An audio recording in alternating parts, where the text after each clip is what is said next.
Good evening. I'll call this meeting of the Housing Authority for the City of Salem for Monday, March 14th, 2022 to order. If the recorder will please call the roll. Vice Chair Stapleton. Here. Commissioner Anderson. Here. Commissioner Phillips. Here. Commissioner Leung. Here. Commissioner Gonzalez. Here. Chair Hoy.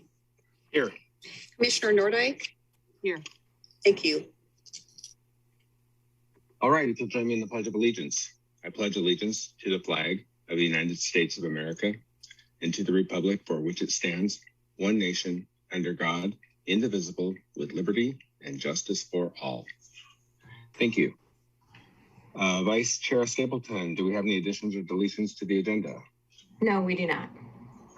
Thank you. And we have nobody signed up for public comment for the Housing Authority. Vice Chair Stapleton, the consent calendar, please. Yes, I move approval of the consent calendar. Second. Moved by Commissioner Stapleton, seconded by Commissioner Phillips. Vice Chair Stapleton, go ahead. All right. The consent calendar consists of item 3.1A, which is the February 28th, 2022 draft Salem Housing Authority minutes. And that concludes the consent calendar.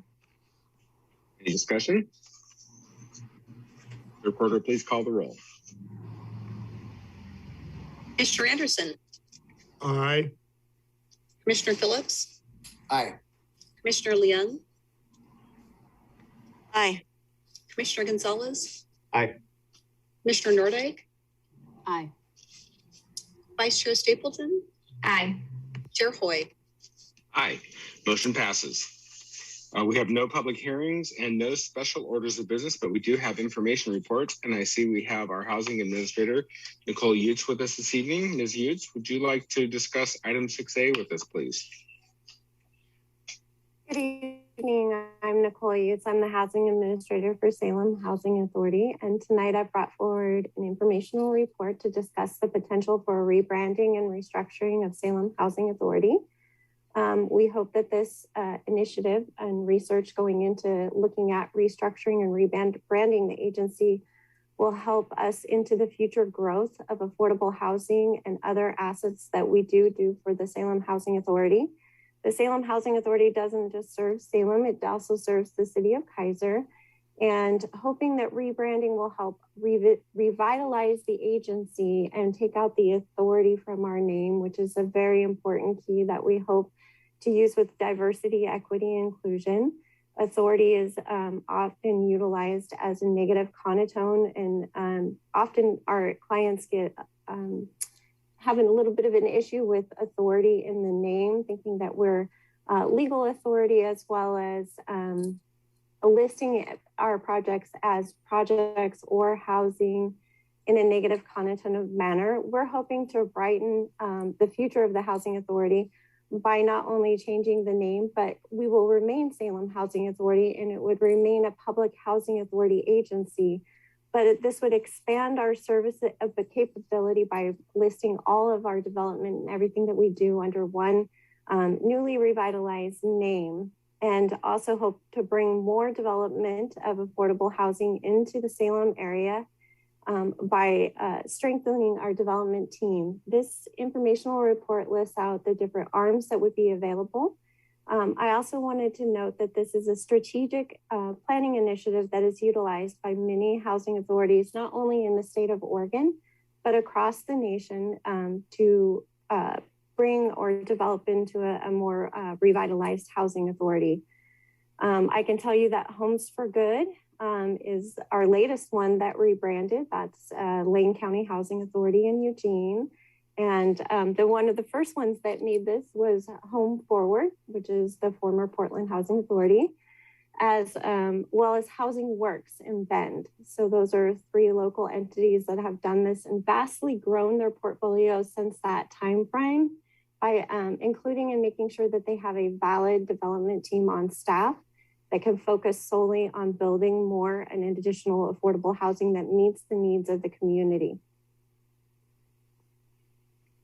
Thank you, Ms. Hughes, for that overview. I've kind of thought of this as you and I have been discussing this over the past several months. I've thought of it sort of as a modernization of the housing authority model, where it really brings in a lot of new opportunities through the development of 501(c)(3)s and other different governing structures that will still maintain the essence of what the housing authority does, but will also broaden the opportunities for more and new areas that we haven't been able to get into before because of the limitation of our current structure. And this will really remove some of those limitations, as I understand it, and help us to expand the services and the also not just the services, but the funding for a lot of our services. So do I have that right? That's absolutely correct. And the Homeless Rental Assistance Program is one area where we provide the homeless rental assistance to many clients, but we can't apply for any funding because of our status as just a PHA or a public entity. And so we've really limited our ability to donations and city general fund to be able to help provide more or additional services there. So we're really hoping to broaden that with keeping it in line with what we do every day, which is housing.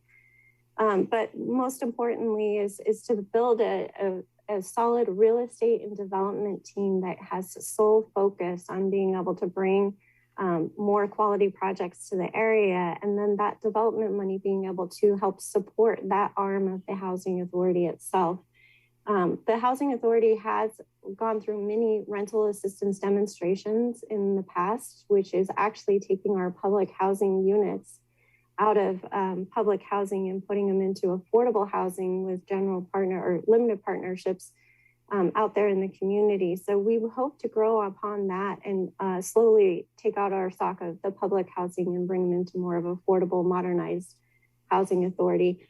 The one thing I can tell you is we've really made an effort to not label any of our apartment complexes for the long-term stability of our residents and the growth of them by not listing them as Salem Housing Authority or owned by Salem Housing Authority, to give them the opportunity just to live in a standard apartment complex and grow and stabilize. Revitalizing and rebranding will bring that up across all of the boards of everything that we do for the Housing Authority, but structure it under a whole modern new look for the agency. Thank you. Vice Chair Stapleton. Thank you so much.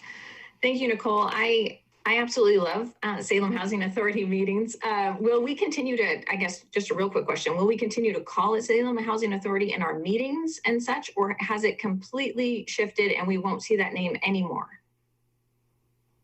So through the rebranding, typically you use the new housing authority name or rebranded, restructured name. And then we would go to doing a DBA for the Salem Housing Authority. Believe it or not, we have numerous DBAs that our own agency uses right now. With the 14 different apartment complexes that we own and manage, we're actually a DBA of Salem Housing Authority on each of those because they have their actual physical names that are being utilized on a daily basis. It would run similar to that. Chair, can I follow up? So my original question before I jumped down that rabbit hole is that in our previous conversations around budget and such, we have talked a lot about how to increase your development team, right? And I believe that right now you have 3 folks on a development team or 4 folks. And if we can increase that number, then we can increase the speed at which that we can develop more housing and affordable housing in the area.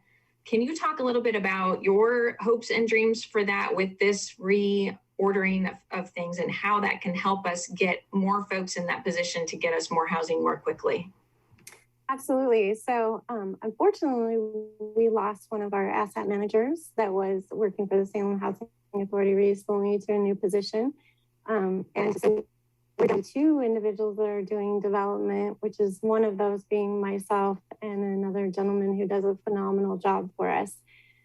So yes, we need growth in our development team so that we can solely have individuals focusing on not only building, developing, but finding the real estate to meet the needs of the agency, but packaging these deals together, meeting the construction meetings, being on site and ensuring all of the construction draw packages are done and that we have quality inspections of all the construction work for all of these units. So our dream would be to have a full development team, which can be anywhere from 5 to 6 individuals on a typical basis, solely working on building and construction. Thank you. And before we go to the other hands, if Ms. Utes, if you could just explain for our audience what you mean when you say DBA. I'm sorry, doing business as. So in many of the rebrandings, they have the new revitalized name, but also underneath the list, formerly known as Salem Housing Authority, or in some way continue to build upon that name. Just to be clear for everybody, we haven't actually done this. Tonight just is sort of the initiation of that process. It'll be a several months long process to make this come to fruition. Is that correct? That is correct. We started bringing this initiative probably the end of last year when we realized how fast we were growing and what we were also not able to apply for or receive funding for because of our current structure that we have. And in hopes, our goal is to always provide the best customer service to both the city of Salem and all the residents that we serve. But we need to have the correct staffing and structuring, and that really needs to be reviewed. So we started this at the end of last year, and we've continued conversations, and we just want to bring this forward as an informational report tonight as we continue to look into this into the future. Thank you. Commissioner Anderson. Thank you, Mr. Chair. I am absolutely excited about this, as I am sure all the other councilors are. This is a wonderful opportunity to address two of the top goals of the council and the citizens of Salem, which is homelessness, affordable housing, lower income housing. So I think this is just fantastic, and I look forward to it unfolding because it will achieve one of our main goals as the council, to put people in housing. And that's just terrific. Two things. One is kind of facetious, the other isn't. You were looking at Home Forward and all these other names. I don't know if you have a name yet. Do you have a name yet? No, absolutely not. We would here's actually mine. want community input. Home Sweet Home. There's mine. Now, I said partly facetious. The other thing is, I used to work at Safe Corporation, which is across the street from your office and the senior housing there.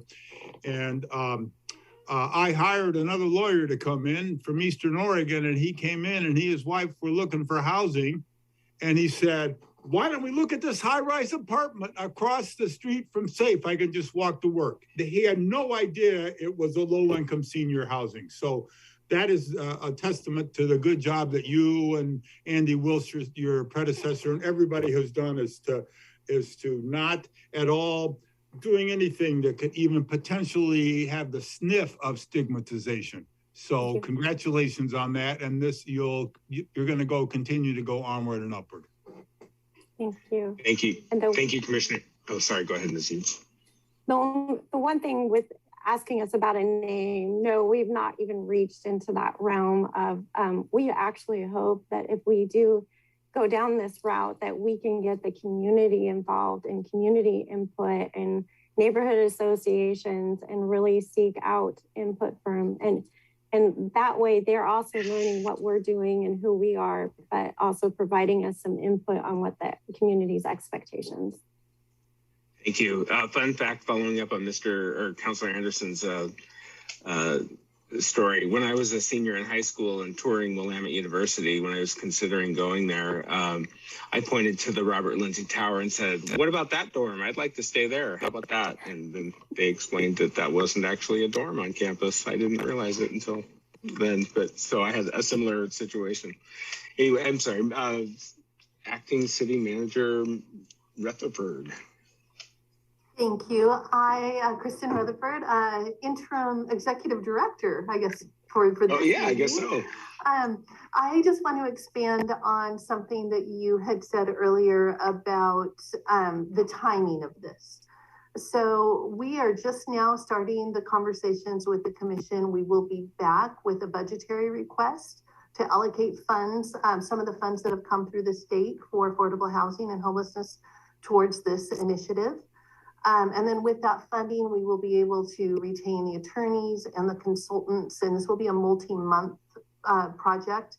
There will be quite a bit of legal work that will need to be undertaken to do the restructuring into these different entities, as well as Nicole had mentioned, quite a bit of community outreach as well.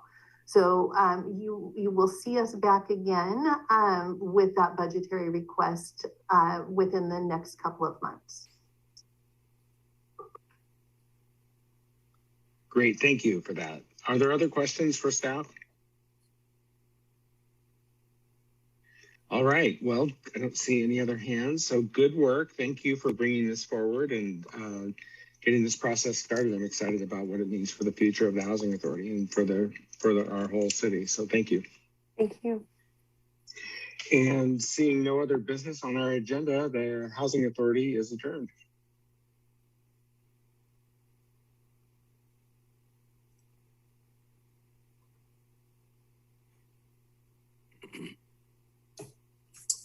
Well, good evening. I'm going to call this meeting of the Salem City Council for Monday, March 14th to order.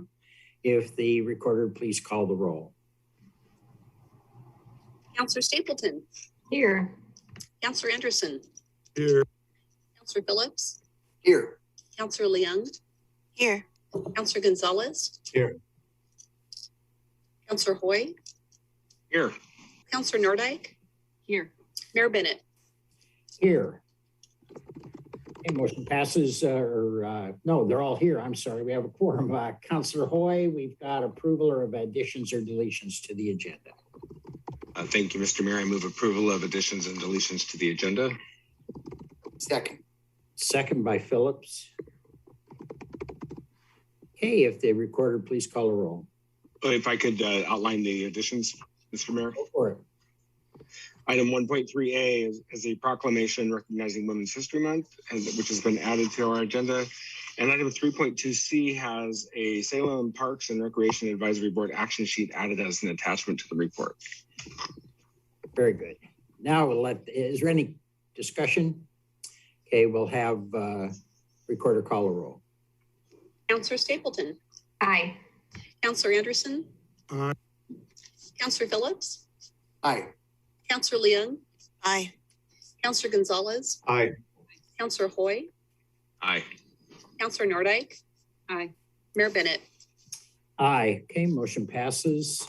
Okay, it's an opportunity for councilor and city manager comment. I'm going to lead off if you don't mind. I just want to acknowledge the loss of one of our genuinely historically great citizens in Jerry Frank this past weekend. I think it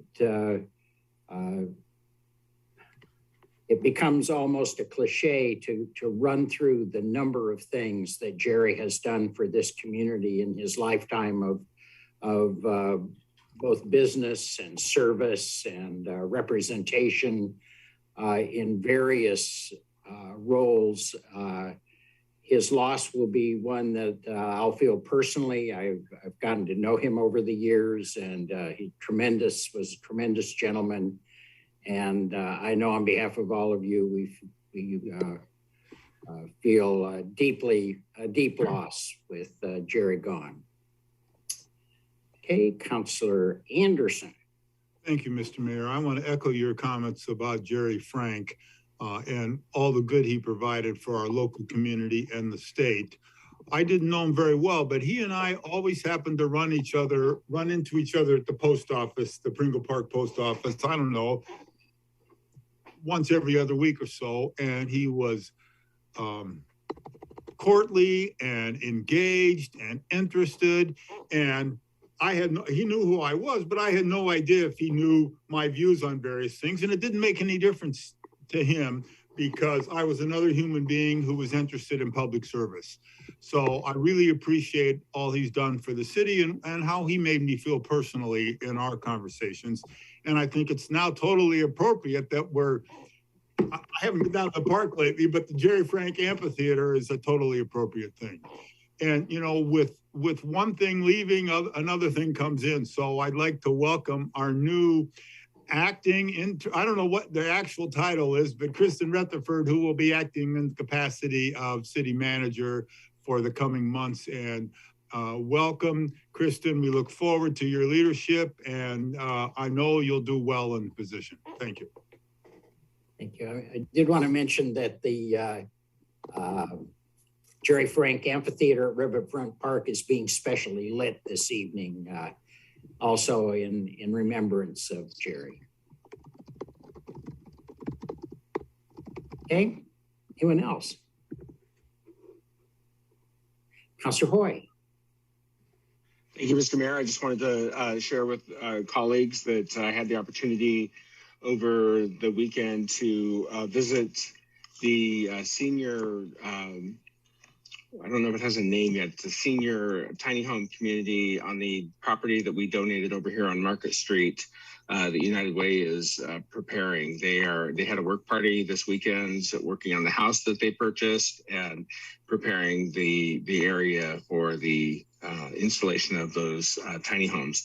I was there. I was able to take a candidate who's running for city council in Ward 2. She's running unopposed, Linda Nishioka, with me on that tour. So she was able to see them as well. And so that was a nice opportunity for her to start understanding what we have going on city council.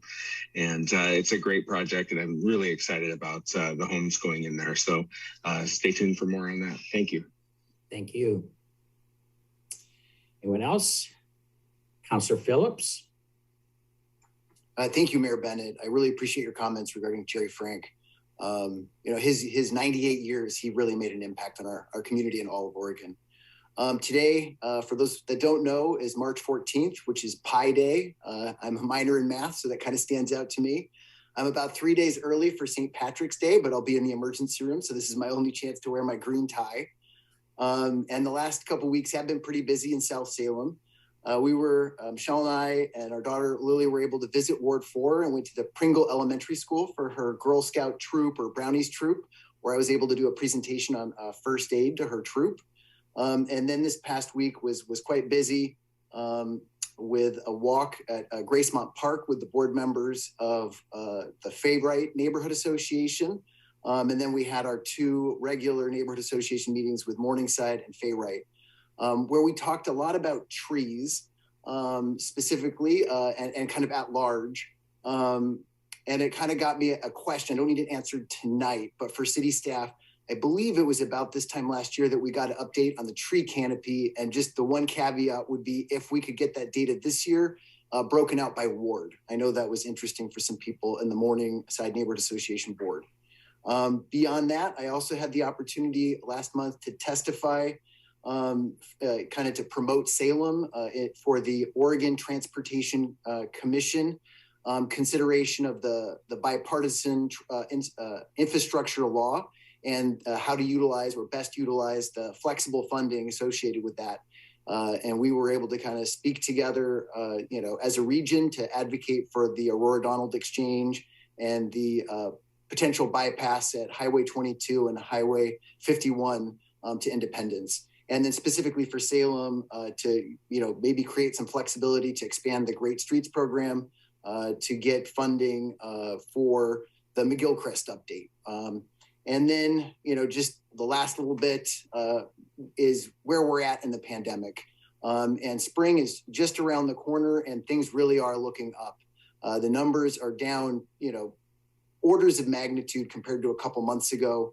You know, the number of patients in the hospital across the state, locally, the percent of test positive, it's much less in prevalence. So I think it is somewhat fitting that we transition to optional masking. You know, nothing has changed in terms to the general basic science and public health recommendations. If you're 5 and up, you know, get fully vaccinated, 2 vaccines. If you're 12 and up, you can get boosted. And everybody who can should get, you know, fully vaccinated and boosted.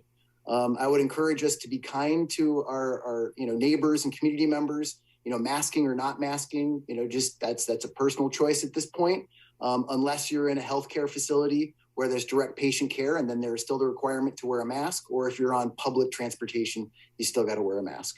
So those are my comments for this week. Thank you. Thank you, Councilor. Councilor Leung. Thank you, Mr. Mayor. Hi, everybody. This is Councilor Leung. I'm not going to repeat what some of you all mentioned about Jerry Frank. Jerry Frank was pretty amazing character, and if any of you've gone to the state fair, he was always there, especially for the cake tasting, the cake contest, and like he always had this wonderful sweet tooth. I don't know how in the world he could eat that kind of sweet stuff, but I mean, definitely one of the highlights when I used to go to the state fair, and so he will be missed. Other things I just wanted to announce, and this is not necessarily Salem specific, but it's important because it's within the state. So up in the Portland area, at the Portland Art Museum right now, there is a art show that's with showcasing Frida Kahlo and Diego Rivera, some of their amazing artwork right now, all the way until June. I had the pleasure and opportunity to go there actually yesterday with my oldest daughter and my youngest daughter, and it's the first time that we've actually gone someplace since the pandemic. We still wore masks, and we felt comfortable doing that, and it was a wonderful space to be able to go to and enjoy the art. And I really strongly recommend folks take a look and take some time and learn about culture and explore and see a lot of the Mexicana heritage that's out there, especially in here in Portland of all places. And the last thing I just wanted to mention, this is primarily to people within Ward 4. Last week, as many of you all know, Costco has opened, and there were some concerns that people brought to me specifically about excessive light that was taking place outside of working hours. It's where it's located, it's by a residential area, so a lot of the lighting in the parking lot is blasting into or reflecting off into people's homes, and some people are having a very difficult time with that. And I just wanted to let people know that we're looking into that right now, and hopefully we'll have an update soon. Thank you. Thank you. Anyone else? Councilor Nordyke. Thank you, Mr. Mayor. I'd like to join my colleagues in sending well wishes to the family of Jerry Frank. Jerry Frank was an icon here in Oregon. And I saw one newspaper article that suggested that Mr. Frank has helped steer millions and millions of dollars towards charitable endeavors right here in the state of Oregon, which is so appreciated. And we know that he's shown a light on the many things that Oregon has to offer, whether it's folks from Salem who want to go out and visit our wine country, or folks who want to visit our mighty state for the very first time.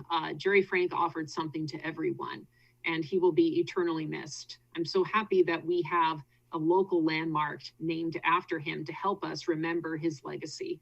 So kudos to all of that. A couple other things I want to mention. We had our opening night of our professional basketball team recently. The Salem Capitals opened on Friday, March 4th at the Salem Armory, which is our home court. As I think I've mentioned before, one of the things that I really like about having a new professional league in town is that it allows us to grow community in a family-friendly and affordable way. Tickets are $5 a piece for kids, military, and seniors, and it's $10 general admission, which means that people can actually go to a game on a Friday or a Saturday night without breaking the bank. I was thankful and appreciate the opportunity to speak on behalf of the city of Salem at this event. I was able to help rally the crowd and show support for our new team. But one of my favorite moments really was watching some of the social media after the fact, when I saw a lot of parents posting short video clips of their kids dancing in the aisles and dancing at halftime. Seeing the smiles on kids' faces is just something that I really need to see right now, with so much negativity and so much blood being shed in other parts of the world. So finding those moments of joy are closer than we think. And I hope that if you haven't been to one of our games yet, you'll be able to come out to a Salem Capitals game in the future. And I believe the website is salemcapitalsbasketball.com, but I'm sure if you Google it, you can find it. And then last but not least, I want to thank the city staff for their efforts in bringing out the report on a mobile crisis unit. I feel that this report is a good starting point for the discussion. as we'll talk about it later on in this meeting, I'm sure, but one of the things that really jumps out at me is that we're not looking yet at the opportunity costs of not having this unit and the potential cost savings from not taking folks to the ER who don't need the ER, or having folks treated by persons who frankly aren't paid as well as police officers. So there are cost savings to be had, but I do appreciate the efforts that are made in this report to date. I'll look forward to discussing with my colleagues tonight and after this meeting, but I know it's not easy to put together this report when there's so much else on the city's plate. So I want to thank you for starting off with a good assessment, but there's a lot more work to do. So I really appreciate everything that's been done to date. And I look forward to our discussion tonight. Thank you. Thank you. Councilor Stapleton. Thank you so much. I wanted to start off and wish everybody here a happy Women's History Month, and thanks city staff and the mayor for adding that proclamation on tonight. I looked forward to hearing it last year. I'm excited to hear it again today. It's important for us to take just a moment to take stock of where we're at and the achievements we've made so far and be thankful for those, but also to acknowledge how far we have yet to go and really align ourselves for the good work. I also wanted to say that every year I update our personal giving. My husband and I, every January, we kind of look around and say, what are the things that we want to invest in? And we have been, for a long time, focusing on charitable locations and people and places that are helping the lives of women. And this year, we also wanted to add a real local one to our list. And this one is not having to do with women, so it's kind of fun for me to jump out of my normal track. And I just signed up to be a sustaining member for donations to the Salem Park Foundation. And it's been something I've been wanting to do for a long time. It just brings a lot of joy to my heart, and I wanted to ask those in our community who love parks as much as I do to think about joining a sustaining way of giving every month to the Salem Parks Foundation to help really make those investments in our local community. But I also wanted to say that I saw on our agenda this tonight about the additions that we're going to be adding to the kitchenettes for the women's shelter, and I'm really, really excited about that and excited to vote for that. And two more things. We do have the Saturday market that is back open again, and it was a pleasure to go these last 2 Saturdays and see what all the vendors were there doing and be with our community in that way. And lastly, I wanted to talk about a concern that I've heard from a few folks visiting Wallace Marine Park. It seems that we have a lot of dogs that are off leash there, and some of them are really quite threatening to folks and running up and charging at them. And I take a moment when I get those phone calls to kind of remind folks that City of Salem does a lot, but we are not in the business of dog control unless it is of the violent, immediate nature where we need to call 911 and get the police there. And that this typically is for the counties to take care of in their dog control. So calling the county would be the first step.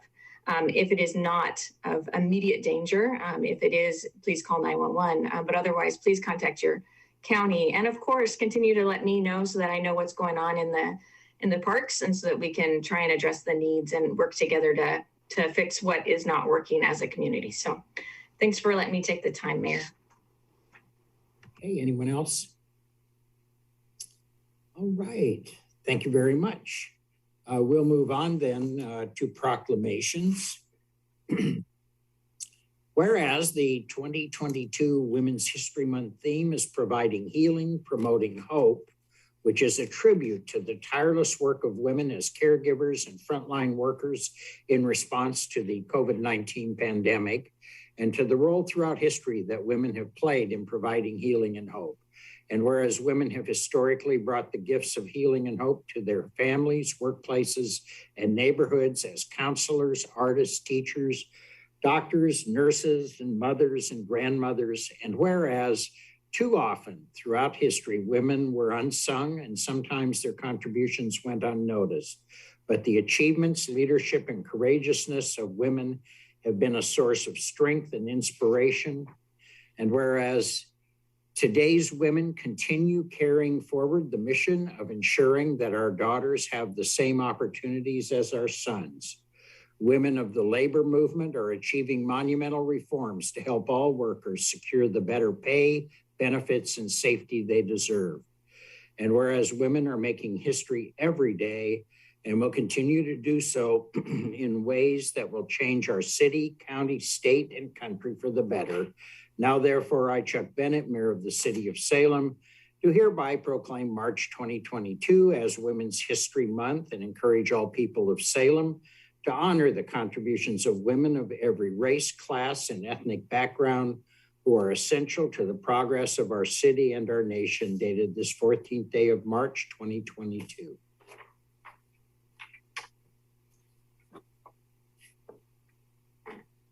Okay.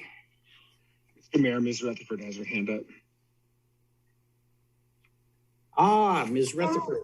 My apologies. I did have some comments for this. No, you don't need to apologize. I apologize. I did not get that hand raised up there quickly enough. I rolled right over you with Women's History Month. I apologize. Well, thank you for a moment here.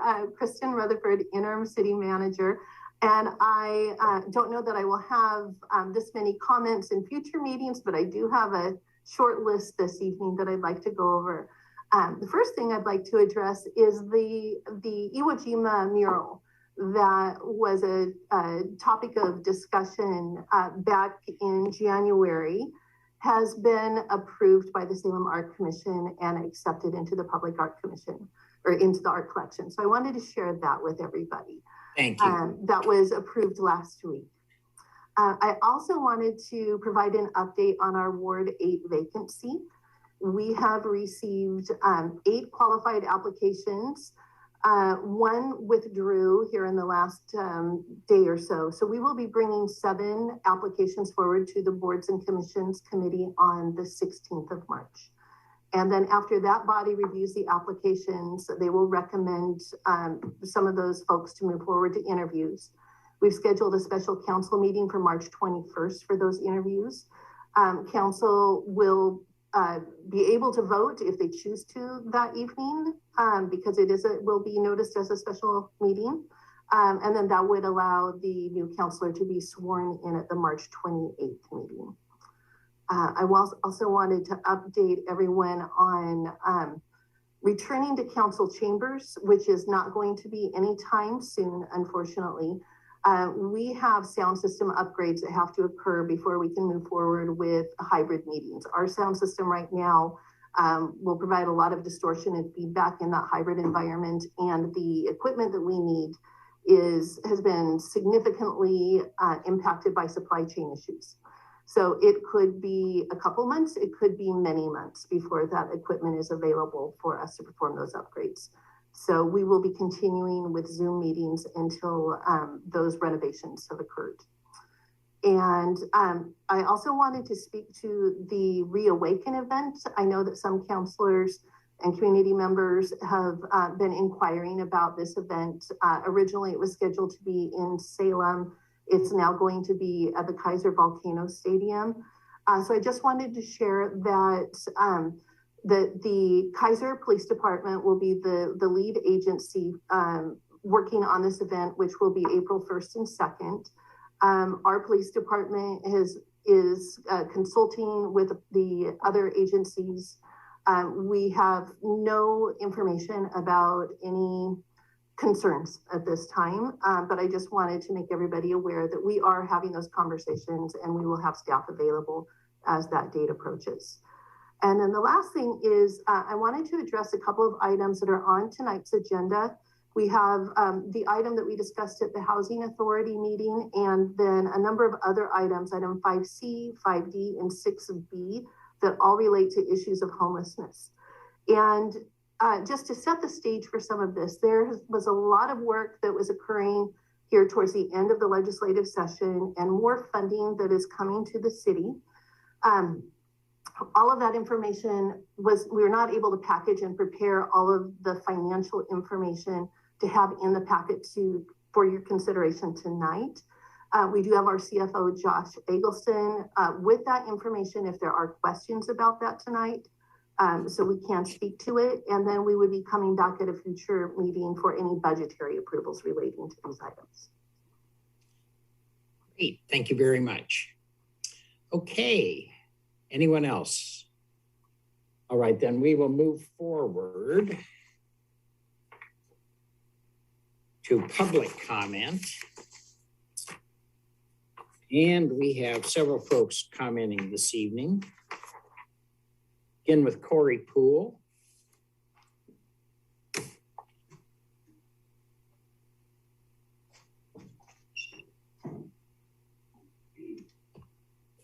Can you hear me? Yep. Wonderful. All right, I'm going to be sharing my screen for a presentation. Very nice to see you all again. All right.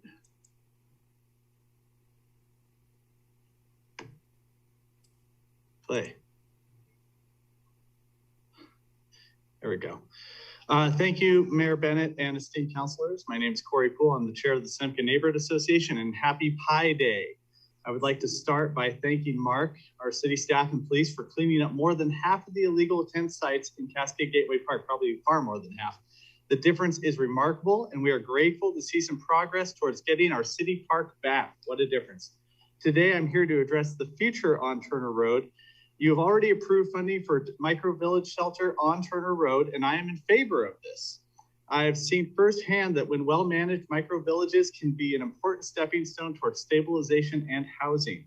My concern is that currently the Church at the Park is proposing to maintain a no barrier drop-in services program at the same Turner Road site where the new micro village will be created. This seems counter to what other neighborhoods have been told when other micro villages were proposed or installed here in Salem. I spent some time researching and visiting micro shelter sites around the Willamette Valley, and this is what I found. Agape Village, no drop-in services. BIPOC Village in Portland, no drop-in services.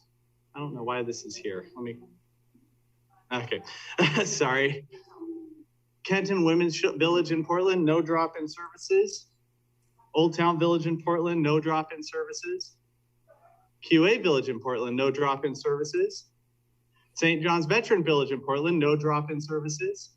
Opportunity Village in Eugene, no drop-in services. Fairgrounds Pavilion Salem, no drop-in services. Fairgrounds Road in Salem, no drop-in services. Portland Road in Salem, no drop-in services. And the future 1280 Center Street Salem site will also have no drop-in services. I couldn't find a single micro shelter village that allows drop-in services. Most have limited guest policies as well. Micro shelter villages need to be a safe and secure place for people to recover from the trauma of homelessness and addiction. I don't think this would be possible with a constant parade of individuals coming and going from the site, including drug dealers and abusers. We want Turner Road Micro Village site to reflect our peaceful neighborhood. Almost all the trespass and crime that we've experienced in the last 2 years has come from Cascades Gateway Park. Many of the individuals camping in Cascades Gateway Park are attracted to the no barrier services, free food, clothing, and gear that Church at the Park currently provides. We can also ask if the Turner Road site would even be an appropriate location for a no barrier drop-in services location. Thank you, Corey, very much. Appreciate it. It sounds like your concern is no services of this type, drop-in services. So I think we understood. Mr. Mayor? Any questions? Yeah, Tom. Yeah, thank you, Mr. Mayor. Thank you, Mr. Poole. As you know, Corey and the others, that's in my ward, and I raised your concerns with Gretchen Bennett, and I know she's looking into it, and she's replied to you, and I'm sure she'll be able to respond to them when she finishes her research. But I think this is an interesting point. Yeah. Yeah, it's really helpful, Corey. Thank you very much. Anyone else? Okay, Jane Downing. Mayor Bennett, members of the council, my name is Jane Downing and I'm the executive director of the Center for Hope and Safety. I live in Ward 7 and the project I will be speaking to you about tonight is in Ward 5. In 2021, Center for Hope and Safety received a project turnkey grant through the Oregon State Legislature and was awarded a motel, one of only 2 domestic violence programs in Oregon to be awarded a motel. We named it Mosaic, taking what is broken and making something beautiful. And Mosaic opened in December of 2021, more than doubling our shelter capacity. We still operate our emergency confidential shelter for individuals and families that need to be in hiding, but Mosaic gives us the ability to serve even more survivors and their children in our community. To date, Mosaic has sheltered 54 adults and children. We have provided 1,906 nights of shelter since we opened just a few months ago. Today alone, we have 15 adults and 13 children in Mosaic.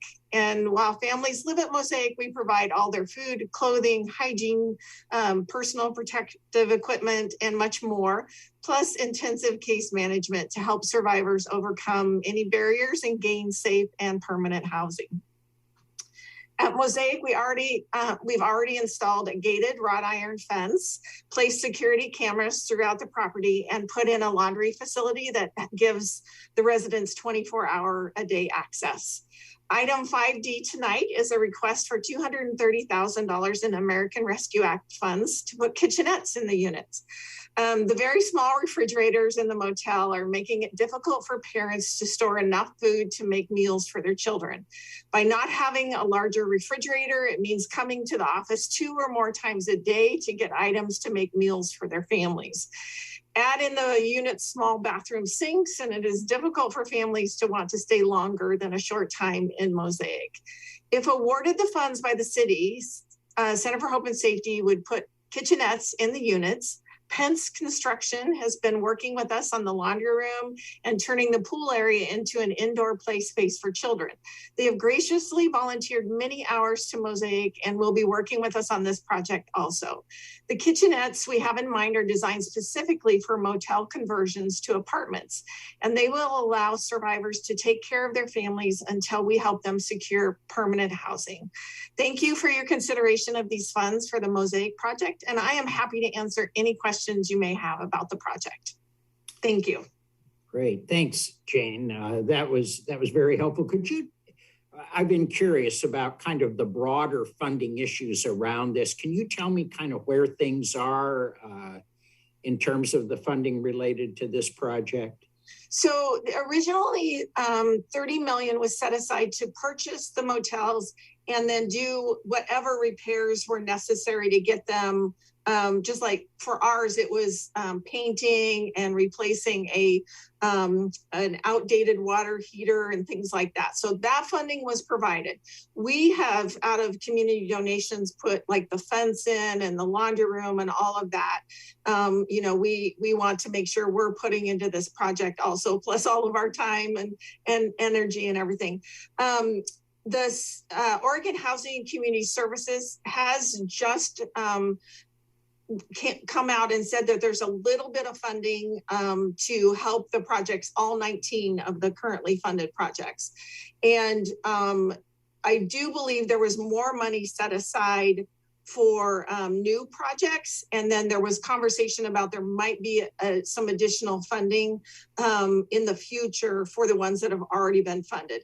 I want you to know how we plan to use that funds is to continue to upgrade the facility. As you can imagine, it being a motel, it's not really set up to be an apartment. And we want this to be really transitional housing for people. So they stay with us until they are in permanent housing. And so in order to do that, we have to make them more like apartments. So the additional funding we received is actually replacing the floors.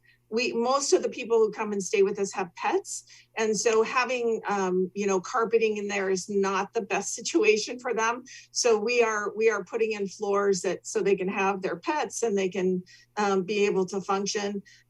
Queen and king beds is not the best setup for families. And so we're actually putting some furniture in there for them so that it's more like an apartment. So we're just going to continue to make these better and better. And we see this as a long-term investment in making them really good for families to be able to live in and take those next steps to getting safe and secure. Well, I hope you come back to future councils as the need arises. This is a really special program. So thank you very much for all you and your board for all the tremendous work you and your community supporters are doing. Thank you so much. And Mayor, if you'll allow me, I would just love to say thank you to you and the City Council for your support of Hope Plaza, our housing project that we're building next to our advocacy office downtown. We just received word that we received the $2 million appropriation from Senators Merkley and Wyden. And this is in addition to about 10 million additional funding we have. So we actually are at 90% of our funding in order to open up Hope Plaza debt-free. And the City Council were some of the first funding into this, and urban development, and I know Kirsten was involved in all of this. So just really, really appreciate the support for that project. Absolutely, Jane. That's very exciting news that the senators contacted you with that funding. That Hope and Safety is a marvelous project broadly for the community as well as specifically for the unfortunate folks that you serve. So thank you. Thank you very much. Thank you, Mayor. Appreciate that. You bet. Councilor Stapleton. Thank you, Mayor. Yeah, it's so interesting to be really excited about this project and also very heartbroken that we need it, you know? And so I want to say that I'm excited for you, and I'm also very sad for our community. Could you tell me what the rates of domestic violence are here in Marion County and Polk County, the city of Salem in general, if you have those numbers, or Oregon as a whole? I have heard that Oregon is very high in rates. And so maybe you could speak to us about that. And then maybe, Lord, I don't know what we do with that information, right? I'm not sure how we move forward as a community and how we make progress on this issue. But if you do have anything to say about that, I would love for you to take the opportunity with the microphone to tell us how we can help make this situation better. I appreciate that, Councilor. There are things that the community can do and are doing. And, you know, I've been able to talk about a couple of those tonight. So we work every day to put ourselves out of a job. So I appreciate that we wish we didn't need our services, but are so grateful that we have them in this community and that the community supports us in being able to provide them. There are communities that don't. And so, you know, for those victims in those communities, how heartbreaking that they don't have the services that they need.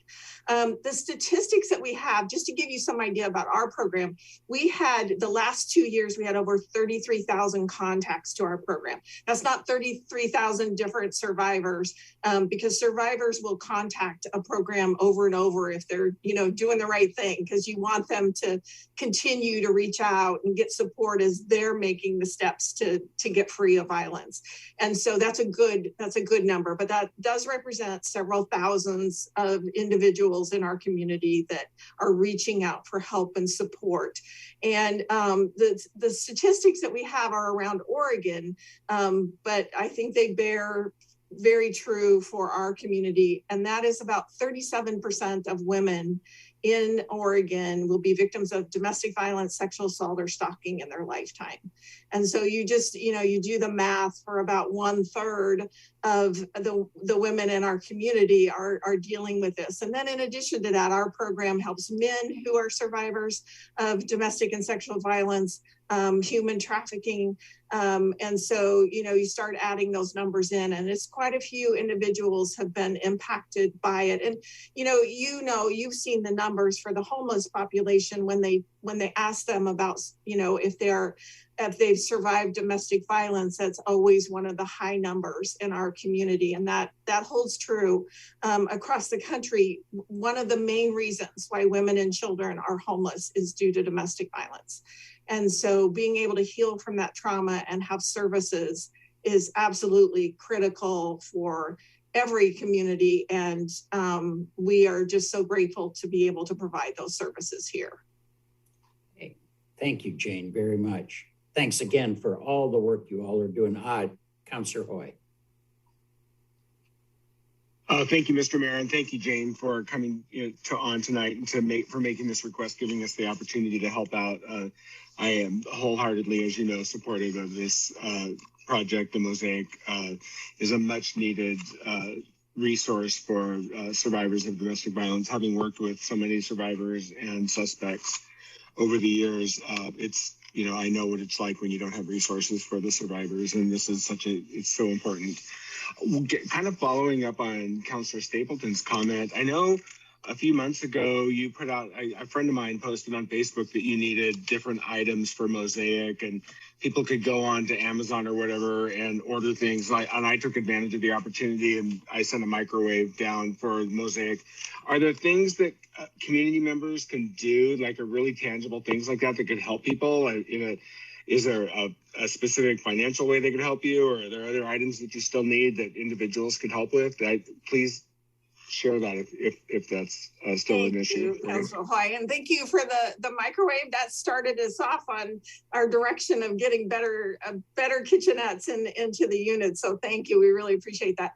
They're absolutely on our website at hopeandsafety.org is lists of things that we can use, very tangible.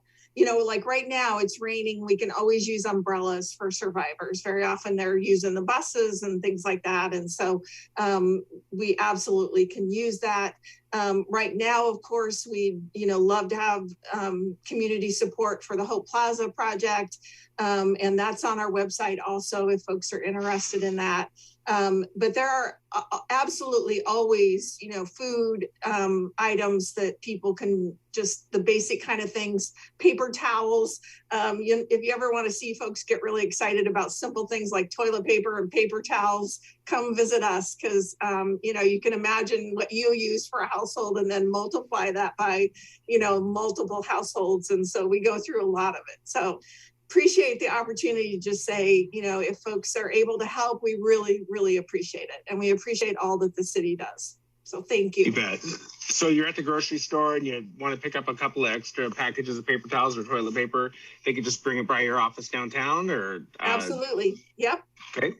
Yeah. Awesome. Okay. Very good. Thank you so much. Thank you.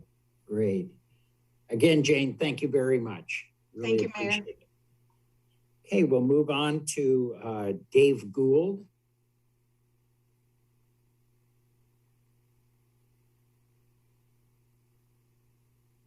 Dave Gould. There he is. Can you see me at all? Yes. Okay, real good. Well, one of the things I want to say, first of all, I heard that we are getting fast police responses to things over in this side of town. And I thought, hooray, because there are a lot of cities where the police don't show up for 10 or 15 minutes because they know there's mayhem taking place. So I thank the police for doing what they're doing on that. Commissioner or Councilman Gonzalez in one of the last sessions asked a question on what's the difference between Kaiser and Salem in terms of homelessness. So I lived in Kaiser during the pandemic. I called a friend of mine in Kaiser and I asked him the question, what's the difference between, because there doesn't seem to be very much up in the Kaiser area. And he said, I think all the services are down in Salem and they're all down there. And so he said, I think that's why when you go down River Road, you see a big transition there. So then I was with another group of people and I said, what are you finding? They said, it's interesting because in some cities, the tents go right up to a city line, and then it's clear from that point on. And so one city was dealing with it one way and no tents. The other one just had all kinds of tents. And I just bring that up as a question on what the differences are.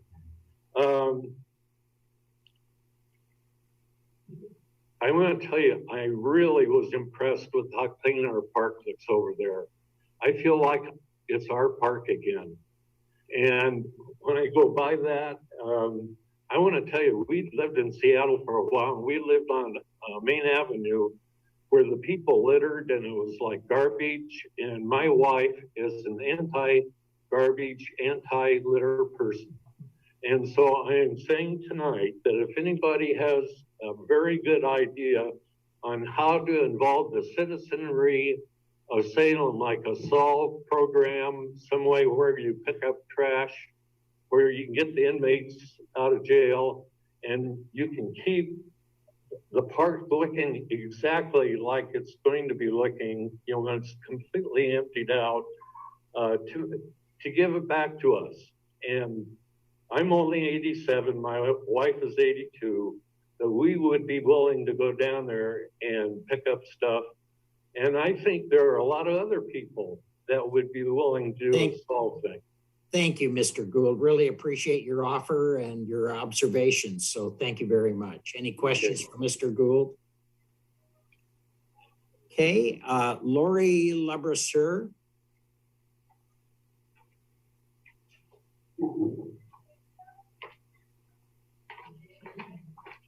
It's Lori Labrasseur. Can you hear me? Yes, thank you. And I have to say, my mom took second in the Jerry Frank chocolate cake contest at the state fair one year. That's great. So I moved into Paradise Island Park partly because it felt like a safe environment for me. And I don't feel that safe anymore living here. And I made a list of different crimes that have happened in just the last 18 months from a small group of people that I have talked to in the park, and they are not by any means all of the people in the park. And last fall, I received a call from one of my neighbors when I wasn't at home that somebody was casing my house. There was a stolen bicycle across from my house on the creek bank where somebody abandoned it, which I understand is kind of their MO, and then they come back with a vehicle and pick them up and take the stuff that they've stolen from homes. My neighbor on one side had her gasoline line cut in our RV storage area, which is a secured area, and all of her gasoline siphoned out. My neighbor on the other side had their compressor or their generator that was secured with a cable and locked, cut with the bolt cutters, and that was stolen. That was a very expensive generator. A couple in the 80s that are in their 80s, they had their expensive three-wheel bike stolen twice. It was recovered across the field from the park, and then they got it back, and then it got stolen again. Also, this same person, they have an RV, and their RV is entered many times because they don't lock their door, because it just gets broken open. And unfortunately, someone decided to take a dump in their RV while they were in there. Couple in their 80s have had 3 bicycles stolen. The last one, it was secured with a cable, and that was cut. Another nearby neighbor had his bicycle stolen, and he said, "You tell city council that I am armed and I'm not afraid to use my weapon if somebody comes to my house and tries to steal something again." There was a resident who was asleep in their house, and somebody came in their house and stole money off the counter while they were there in their home. Another person had 2 large potted plants so big it took 2 grown men to load it in their car, and they came back and got another one. Also, just on miscellaneous, we've had propane tank explosions near our park. We had that storage unit that was caught on fire, which I'm sure you know about. And personally, I stay up late and I listen for cars, and I hear cars driving slowly and winding through our streets. And Thank you, Lori. Sorry, the time's up. I appreciate it. Can I say something about the safety? We're all done, Lori. Who's got a question for Lori? Hey, thank you very much. I have Linda more. Thomas. Linda Thomas.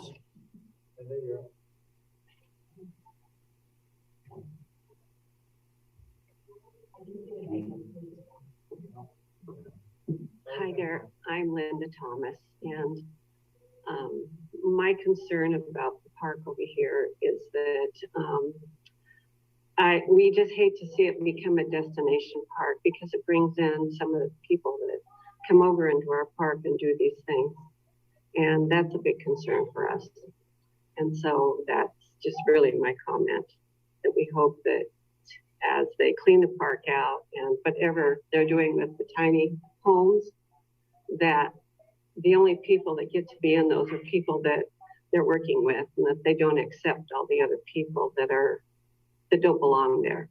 Because you guys are doing a good job cleaning up the park over there and having it run well. We just hope to see that in the future is all. Okay, great. Thank you very much. You're welcome. Okay, Linda. And DJ Vincent. Good evening, Mayor and Councilors. DJ Vincent, Ward 3.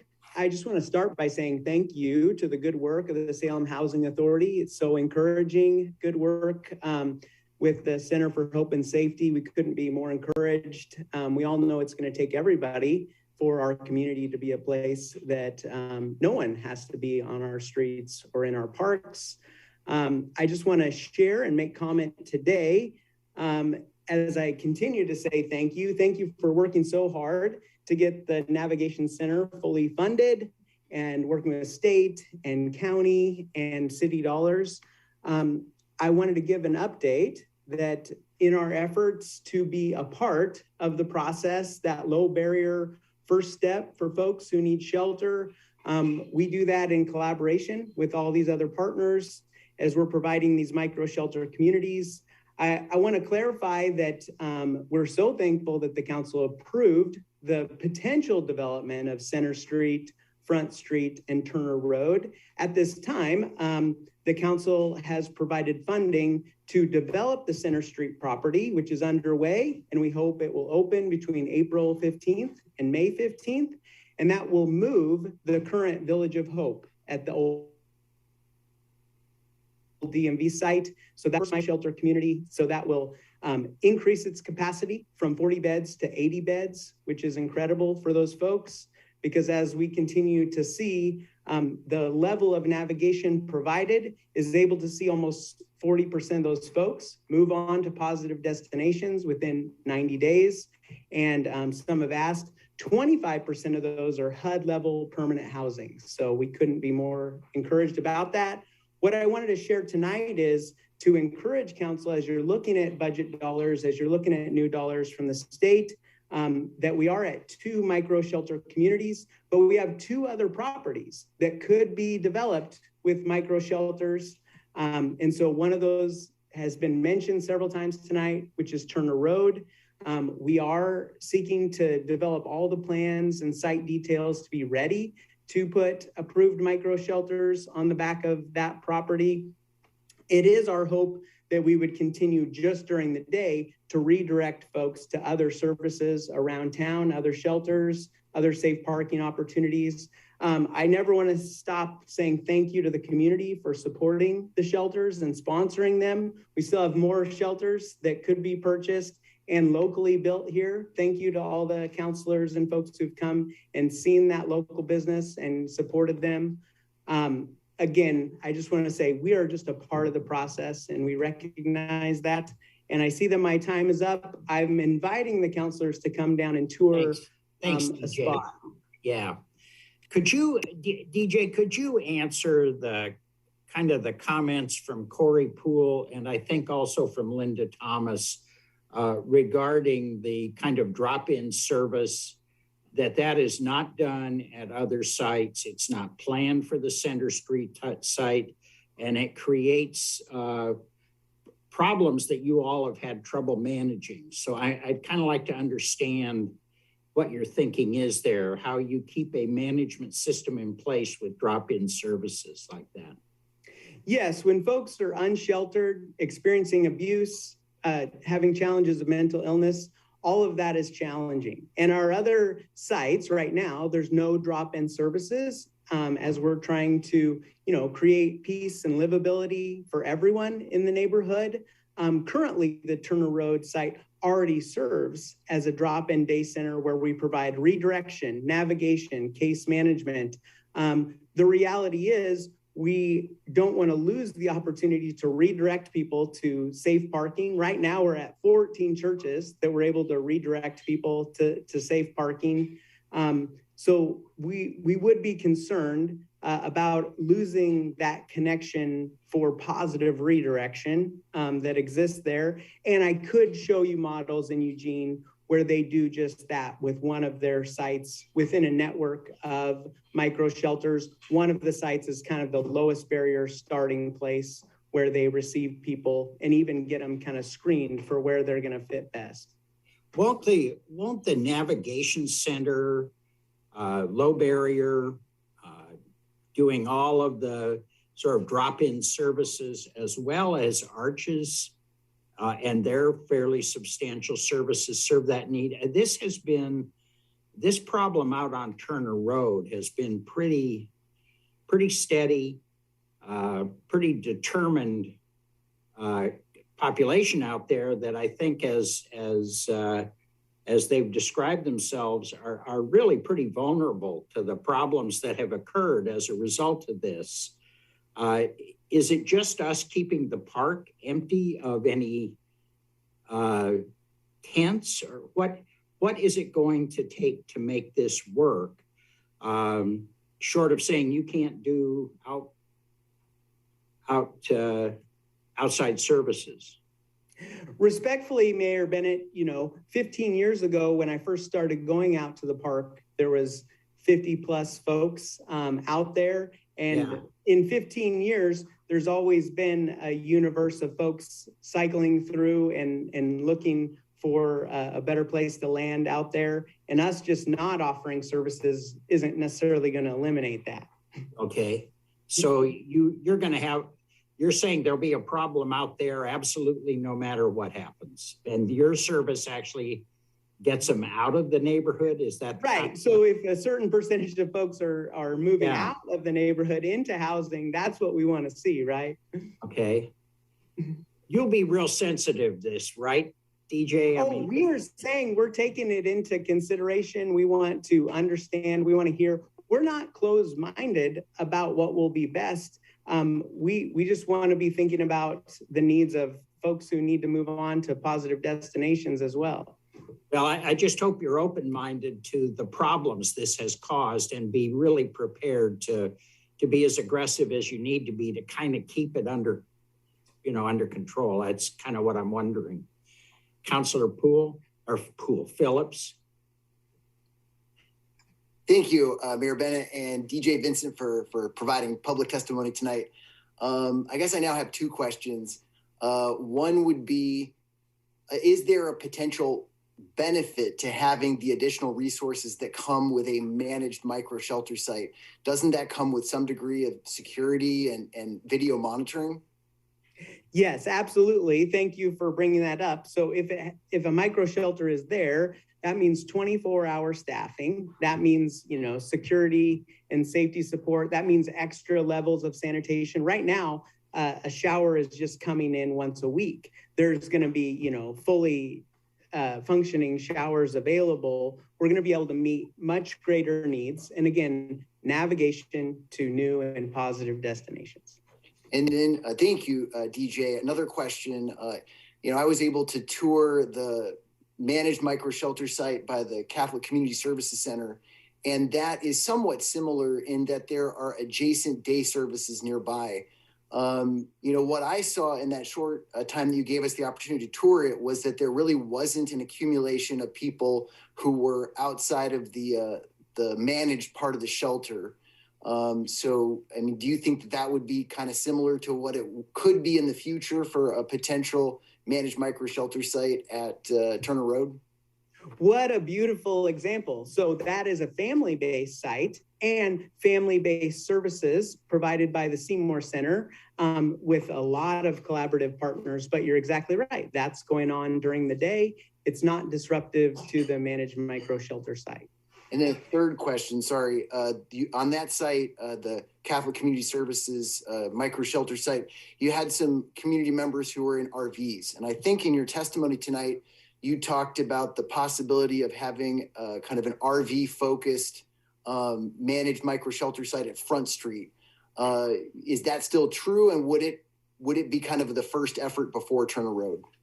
Yes. So what you counselors have in your inbox is the reality that we have researched and can see a place for 40 RVs or trailers that you even have the budget numbers of what it would cost. And we can make a pretty substantial dent in what you're seeing in the neighborhoods. And we've seen it operating in Eugene and are learning how we could operate that here in Salem on Front Street. Thank you, DJ. Councilor Hoy. Thank you, Mr. Mayor, and thanks, DJ, for your testimony. A couple of things. One is you talked about your stat. I think it was 37% going to positive. I've asked you this before, and I want to ask you again. You mentioned that 25% of those are going into HUD-level housing. What are the other 12% doing? What does that mean about the positive destination? Yeah, so maybe they're connecting with Center for Hope and Safety. Maybe they're going to Teen Challenge. Maybe they're entering the New Life program at Union Gospel Mission. Maybe they're entering into a Bridgeway addiction recovery service. So it's substantial, it more than just an emergency spot, but it's not a HUD level housing. Thank you. So it doesn't mean that they're back into a tent. It means that they're onto something that's on their way to a permanent supportive housing, whatever the next level is from where they were at. Is that kind of the idea? Yes, sir. Thank you. Follow up, Mr. Mayor. You also talked about the fact that we haven't funded the Turner Road micro shelter community, right? So until we actually fund it, you're not going to open it, right? That is correct. So we're looking to be in a position of readiness. We've contacted the contractors. We're looking at the site plans. We're doing what we can do, but we do need the city support at this time. And since we did approve that location as a potential site, in the meantime, through testimony by you and one of your residents, Mariah, and some other folks, in my other capacity as state representative, we were able to pass a law that's going to allow some new properties that weren't available to us when we made that approval. So it's a potential that we may never get to Turner Road in terms of a micro shelter community, because there might be other better sites that come along before that. Do you think that's an accurate assessment? What I would say about Turner Road is the good news is that Church of the Park owns that property. And obviously we're a very willing, longtime partner. Center Street property, we only have a 2-year lease. So it's my job to already start looking for its next location. We have a 3-year lease with Catholic Community Services. It's my job to start looking like, where's the next location going to be? Thank you. Okay, thank you. All right. Thank you, DJ, very much. And then I have one person who wants to speak on a separate item. I'm going to have them come forward rather than wait all the way through our evening, if you don't mind. Lisa Sturm-Roselle. Mayor Bennett, Lisa is not with us as of yet this evening. Okay. Well, we'll catch her later tonight then. Hey, we'll move on then to the consent calendar. Councilor Hoy. Thank you, Mr. Mayor. I move approval of the consent calendar with the exception of item 3.2E pulled by Councilor Phillips. Second. Second by Phillips. So that leaves us with item 3.1A, the February 28th, 2022 draft city council minutes. Item 3.2A, modification, elimination, and addition of community development department fees. Item 3.2B, dedication of city property as public right-of-way for the construction of Logistics Street Southeast. Item 3.2C, Brown Road Park Development Grant Application to Oregon Parks and Recreation Department Local Government Grant Program. Item 3.2D, acquisition of property for the 2nd Street Northwest, Gerth Avenue Northwest to Wallace Road Northwest improvement project. Excuse me, Councilor Hoy, this is one of the interpreters.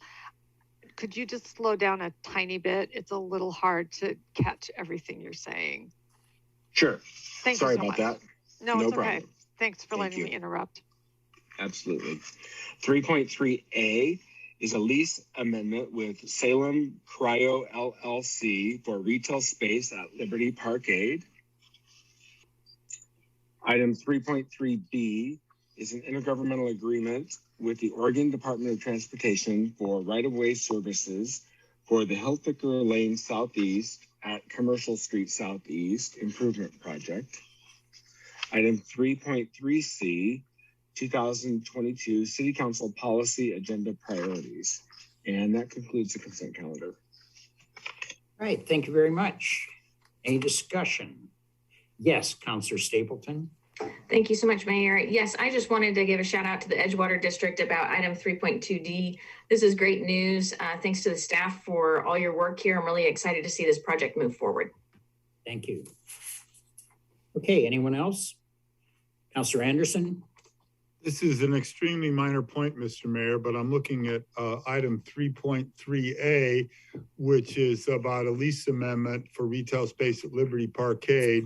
And it says Ward 1 counts and then Councilor Anderson. So I don't know if it should be Ward 2 Anderson or Ward 1 Stapleton, because we've just had some rearrangement of the ward boundaries that are now in effect. So if somebody could check that and change that in the next minutes, that would be fine. Yeah. Either it's Virginia's or it's mine. I don't know which one. Okay, great. I'm sure we can get a Scrivener correction on that one. Okay. Anyone else?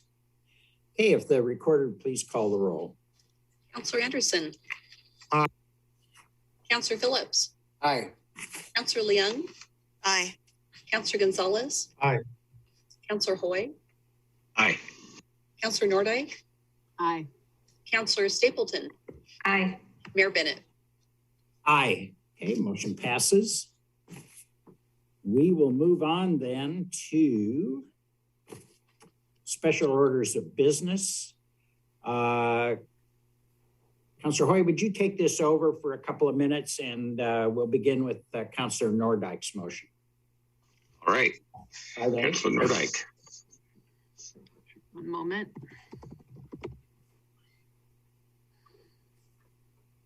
Thank you very much. I move the City Council consider waiving the user fee for Indigenous Now for 2021's use of the Jerry Frank Salem Rotary Amphitheater. Second. All right, we have a motion and a second. Councilor Nordyke, would you like to speak to your motion? I would. Thank you, Council President Hoy. So folks, you may recall we recently adopted a fee waiver policy. I'm sure from time to time, we're going to get folks who want to come to us who want us to waive the fee. And it makes sense that we have a structured and objective approach for doing so. Because if everyone comes with their hand out, then how are we supposed to objectively assess whether and when to do so? This request came not just to me, but also to Councilors Stapleton and Leung, both of whom have worked tirelessly behind the scenes to listen to our Indigenous community members, to hear their concerns, to understand where they're coming from, and to work with them on potential solutions. So although this is my motion, I know that Councilor Stapleton and Leung, I'm sure, will want to speak about this motion as well. So it's important to understand why this waiver is being requested here. In honor of Indigenous Peoples Day, Indigenous Now and other members of our Indigenous community came together at the Rotary Amphitheater for Indigenous Peoples Day, formerly known as Columbus Day. And the permit fees aren't cheap for these sorts of facilities, especially our new marquee facility, the Rotary Amphitheater. And it also makes a lot of sense that Indigenous Now and other community groups wanted to use the Rotary Amphitheater specifically because it is situated on Kalapuya land. So this place has a special it's a special place in everybody's hearts. And I'm aware of the risks of centering myself in a conversation because I am not an Indigenous person. But I am here to offer this waiver because when I review the policy that we adopted, why we have this policy and what we want to use it for, I feel that this is exactly what this fee waiver was intended for, to support local nonprofit organizations who are providing events that directly benefit our entire community. And that's taken directly from the policy in our materials. So I feel that after the history of what this nation has done to Indigenous communities, I think that this waiver makes perfect sense for reasons that can be far more better articulated by Indigenous persons. But here I am doing my best to humbly submit this request for everyone's consideration. And I will now stop speaking. I'd love to hear from my peers, Councilors Leon, Stapleton, and of course, anyone else who would like to discuss the motion. Thank you. Thank you, Councilor. Councilor, anybody else want to speak? Councilor Stapleton, yes. Thank you so much. Yes, and Vanessa, I know that it's a hard one to bring forward to make sure that we're speaking the best we can about a sensitive topic. And so I think you did a great job. It's been a privilege and an honor to work with both you and Councilor Leung this past year. I think we've almost been working on this a year, and with staff on how to best move forward with this. And I'm pleased to say that there are many different avenues that we're looking at right now and that staff are working hard at doing for future events where folks who are of the First Peoples who are coming to do, these types of events on what would be considered their land, how can we support them in that as a city? And so I'm really looking forward to seeing the next steps that the staff come back with us with that and have us look at that and how it moves forward and grows from here. But for now, for me, I'm really excited to support this and do what we can to retroactively make this something that we can do for them and until we can figure out what the future holds and how we can best serve that community moving forward. Thank you, Councilor. Mr. Mayor, would you like me to continue or are you ready to take it? Why don't you go ahead? All right. Councilor Leon. Thank you. Thank you, Councilor Hoy. And hello, everybody. Councilor Leon. I don't have much else to add since both Councilors Nordyke and Councilor Stapleton said it pretty much most beautifully in summing it up in terms of why we need to get this motion moved along and why it's important, especially when we look at this utilizing the equity lens that we've been talking about for several years now. Thank you. Thank you, Councilor. Councilor Phillips. Thank you for the motion, Councilor Nordyke, and for the comments previous. I think I'm, supportive of the motion. I just want to understand the context a little bit better. Where are we at, or is your understanding where we're at with the policy that we asked to be crafted? Is it not there yet? Did this application go before the policy was in place and we're asking for kind of a catch up? Thank you, Councilor. Ms. Rutherford or Mr. Atchison, would you like to address that perhaps? Sure, Dan Atchison, City Attorney. City Council, recent meeting adopted council policy regarding fee waiver requests that are brought to council. It's attached to the staff report. The policy is actually silent as far as retroactive requests, but it's kind of up to council's discretion.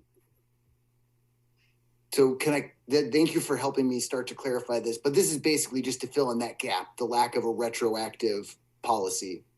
Yeah. So it's a one-off vote. Yeah, this is a one-off because this application came in after our policy was, or the timing wasn't great in terms of when our policy was created and when this happened and when the application came in. And so this would be a one-off, not setting as some sort of precedent, but we would apply the policy in the future and go forward with other requests under our policy that we have existing now. And my final comment would thank you. It really does help me understand the context. So again, I remain very supportive.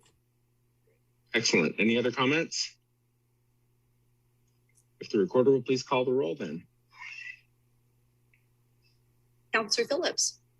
Aye. Councilor Leon, Aye. Councilor Gonzalez, Aye. Councilor Hoy, Aye. Councilor Nordyke, Aye. Councilor Stapleton, Aye. Councilor Anderson, Mayor Bennett. Aye. Okay, the motion passes. Councilor Gonzalez. Thank you, Mayor. I move direct staff to create an alternative process to allow Salem residents to obtain speed bumps if certain criteria are met. Second. Thank you. Okay, we'll let Stapleton be a speed bump this time. Okay, Jose, what's your thoughts here? Yeah, thank you, Mayor. So it was Mother's Day, 2010. My family decided to have a picnic at Bush Park. What started as a perfect day turned horrible. My 4-year-old daughter, Soleil, was hit by a car on High Street. Oh, jeez. Luckily, she survived. And today she's a happy sophomore at North Salem. You know, so our city is growing. We're building up. We're increasing density. We're reducing, eliminating parking requirements, which pushes people's cars to the street.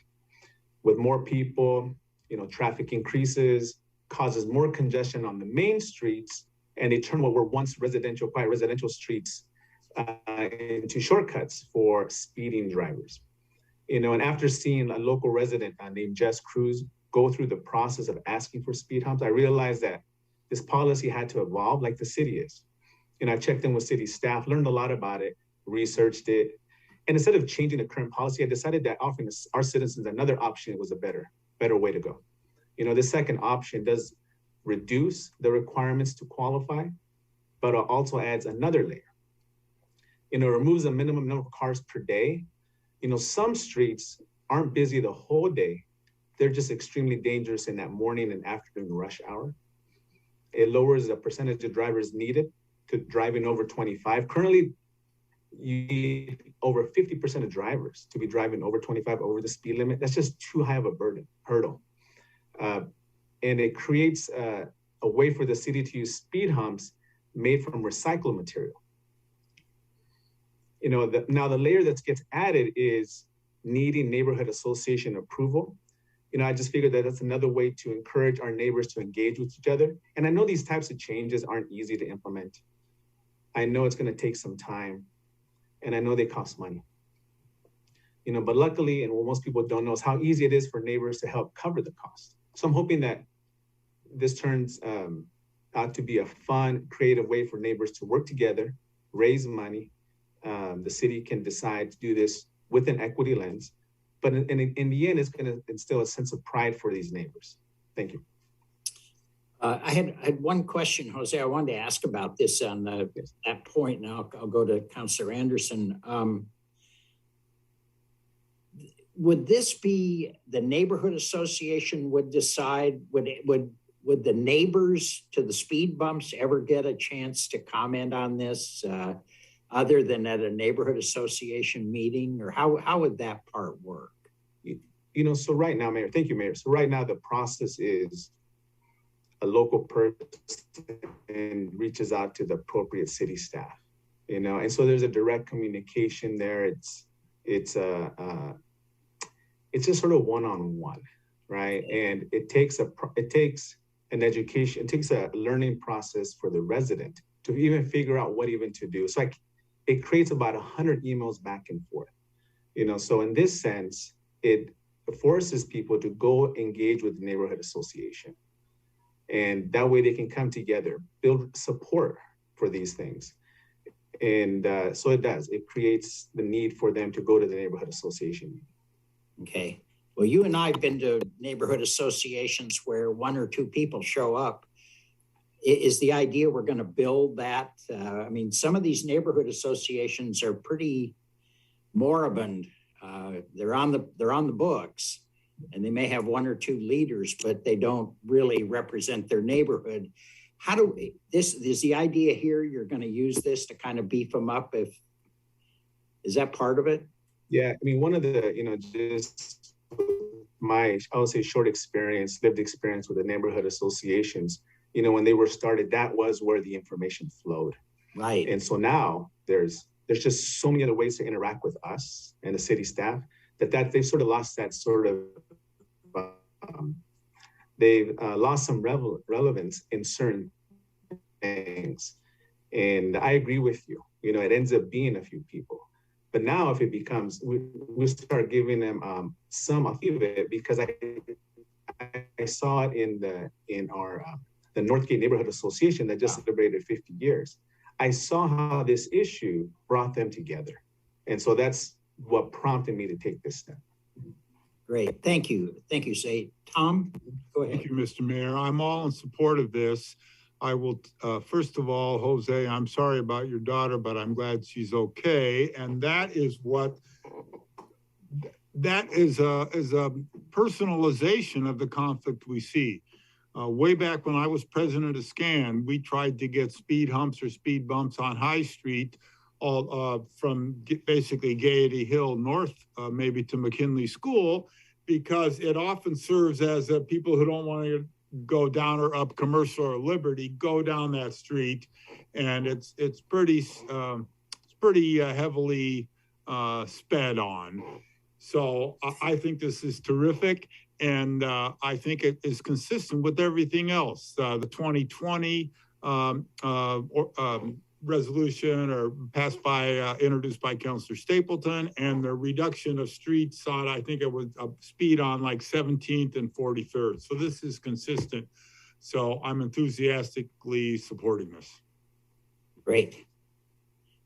Councilor Nordyke. Thank you, Mr. Mayor. Councilor Gonzalez, thank you so much for bringing this motion, and I will be voting in support wholeheartedly. I feel that one of the things that your motion touches on, which I really appreciate, is the fact that as an individual citizen, your ability to get things done should not depend on your personal connections. And, you know, it's very easy for some folks, particularly affluent folks, to reach out to their city councilor one-on-one and make certain requests. But what we don't have is an equity lens when it comes to this sort of thing. We shouldn't have the squeaky wheels determining where and how resources are necessarily determined. So I appreciate the fact that part of your motion requires the city to consider equity in the request and timeline for completion. And I also appreciate the fact that your motion says that it ought to require recycled rubber speed humps to be available as an option. I'm assuming you're including that because that could be a more cost-effective proposal for local neighborhoods who may not have the resources to fundraise for a speed bump. Because that's what some of my neighborhoods have been told. It's like, well, if you want it, you better raise the money yourselves. And that's just not a feasible solution for low-income neighborhoods and working people. So I really appreciate the fact that you're pointing those things out. My only suggestion step, if this motion moves forward, and I'm very optimistic it will, is we should make sure that this information is broadly disseminated in multiple languages throughout the city so that folks know how to do it, so that it's accessible, so they know how to make that request through their neighborhood association. Having a user-friendly page on the city's website would be a good way to help get that information across. And of course, the web page should be translatable. So I really applaud you bringing this motion, and I look forward to voting in support of it. Thank you. Thank you. Councilor Leong. Thank you, Mr. Mayor. Hi, everybody. Councilor Leong. I also want to echo quite a bit of what Councilor Nordyke said, specifically in terms of accessibility.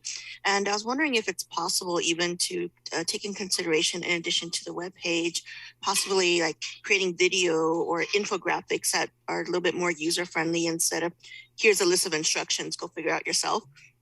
We have, taking consideration, we got people from all different in terms of literacy, as well as even language and and accessibility. So if we would like to have something with videos, for example, even really short snippet videos that shows like step by step what the process is, or even examples of how people could fill it out. And if there's a way even for city staff to partner, especially with our local community-based organizations, and even to go to the neighborhood associations and share this information within those spaces and ensure that these individuals have this information ready available for them. Thank you. Thank you. Okay. Councilor Phillips. I'll be brief. Thank you, Mayor Bennett. Very well done, Councilor Gonzalez. I think that this will make us a safer, healthier community moving forward. I'm so sorry for your family's experience, 12 years ago, but I'm grateful to hear that your daughter's doing well now. And I've cared for, pedestrians in our community who've been impacted like this too many times. So, really strong work on working with staff to come up with really solid concepts to move us forward. I'll be voting yes. Thank you. Okay. I'm going to have the recorder. Oh, sorry, Councilor Hoy. Thank you, Mr. Mayor. I am supportive in general of this concept for sure, but I guess one question I have is we're always told when we talk about speed humps that the fire department has concerns with them. And I'm wondering how this will play, how this new policy will be impacted by that. Because we still have fire trucks, and if we have a lot more speed humps, what will the impact be in terms of the fire department and our ability to respond? Chief Niblock, do you want to help us out there? Oh, or I'm sorry, yes. Gonzalez, did you have anything you wanted to say on that? Yeah, and I think one of the things I want to thank you, Councilor Hoy, for mentioning that. The rubber speed humps, a couple things with those. Obviously, it's recycled material, right? Climate action. It's lower cost, I'm assuming, that we can get them installed lower. But the design of them is some of them are designed to be wide enough to slow down a car, set up in a way, but to take into account the size of a fire truck. Some are designed to allow fire trucks to go right over them based on the width and be too big for a regular car. So that's what I'm hoping the city staff will look into those options. But I understand that some of these streets, it may not fit for that reason. I understand. But Chief, what's your thoughts? Yeah, so generally, speed devices, traffic calming devices, slow a fire truck or a ladder truck apparatus down between 5 and 9 seconds for each speed hump that you put in between our route and the address. So if you put 4 or 5 speed humps down a residential street, you're adding 40 seconds to your response time. And that starts to get concerning. Obviously, we aren't going to see these on arterials or connector streets, which are our main response routes, but we do have to drive into the neighborhoods for medical calls and for fire calls to get to the citizenry. And that's really important. Time is your enemy. So I'm not saying we are against them. I just want the policymakers to know that when you make the decision to add these to a residential area, you are going to be delaying your fire response. I'm interested to hear Councilor Gonzalez's. I have heard of the gapped speed bumps. I would like the opportunity before we start putting them all over the city, if that ends up being what happens, to test and see what kind of delay they have for a fire truck, just so we can make sure we keep the public safe. Councilor Gonzalez, given what the chief is saying, particularly the impact in Northeast and Northeast Salem, where we already have some pretty long timelines, and it's really the healthcare part of it. But does your motion include an opportunity for the chief to kind of present us with, here's what this impact looks like, here's what I need to have this look like? I mean, is that included in your motion? I'm just want to make sure I understand. Yeah, no, definitely. One of the things the first thing is to direct staff to create this alternative process. Okay. And that's what I'm hoping that they'll take, fire chief's word, experts' words, public works, just get all that and go get that information together. Okay. So that way, as the policy is being developed, all that is taken into consideration. Great. Thank you, Councilor. I think that's Is that, Chief, are you hearing that? Somebody's gonna ask what you think, so. Yeah, absolutely.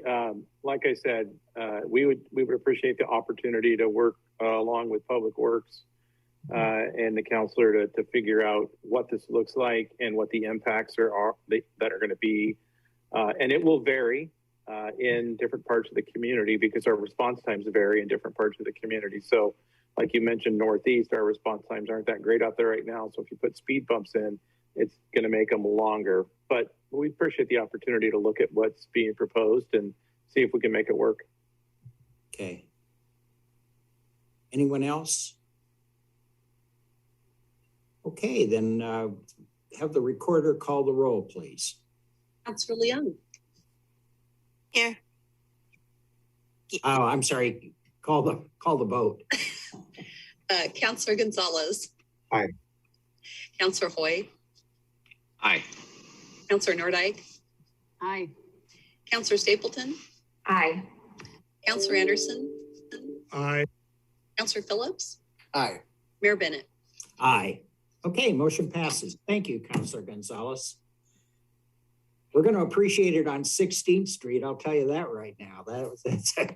That's a good one. Okay, 5C. Councilor Hoy, are you the guy making the motion on this one? Yes, thank you, Mr. Mayor. I move City Council approve allocation of $475,000 from the state sheltering grant for a city staffed team to respond to unmanaged sheltering locations and for a grant to a nonprofit managed program to operate through June 30th, 2022 and have staff return with the necessary budget amendments on March 28th, 2022. Second. Second by Phillips. Councilor, you want to? Thank you, Mr. Mayor. I think that Ms. Bennett would like to speak with us regarding this. This is a staff initiated proposal.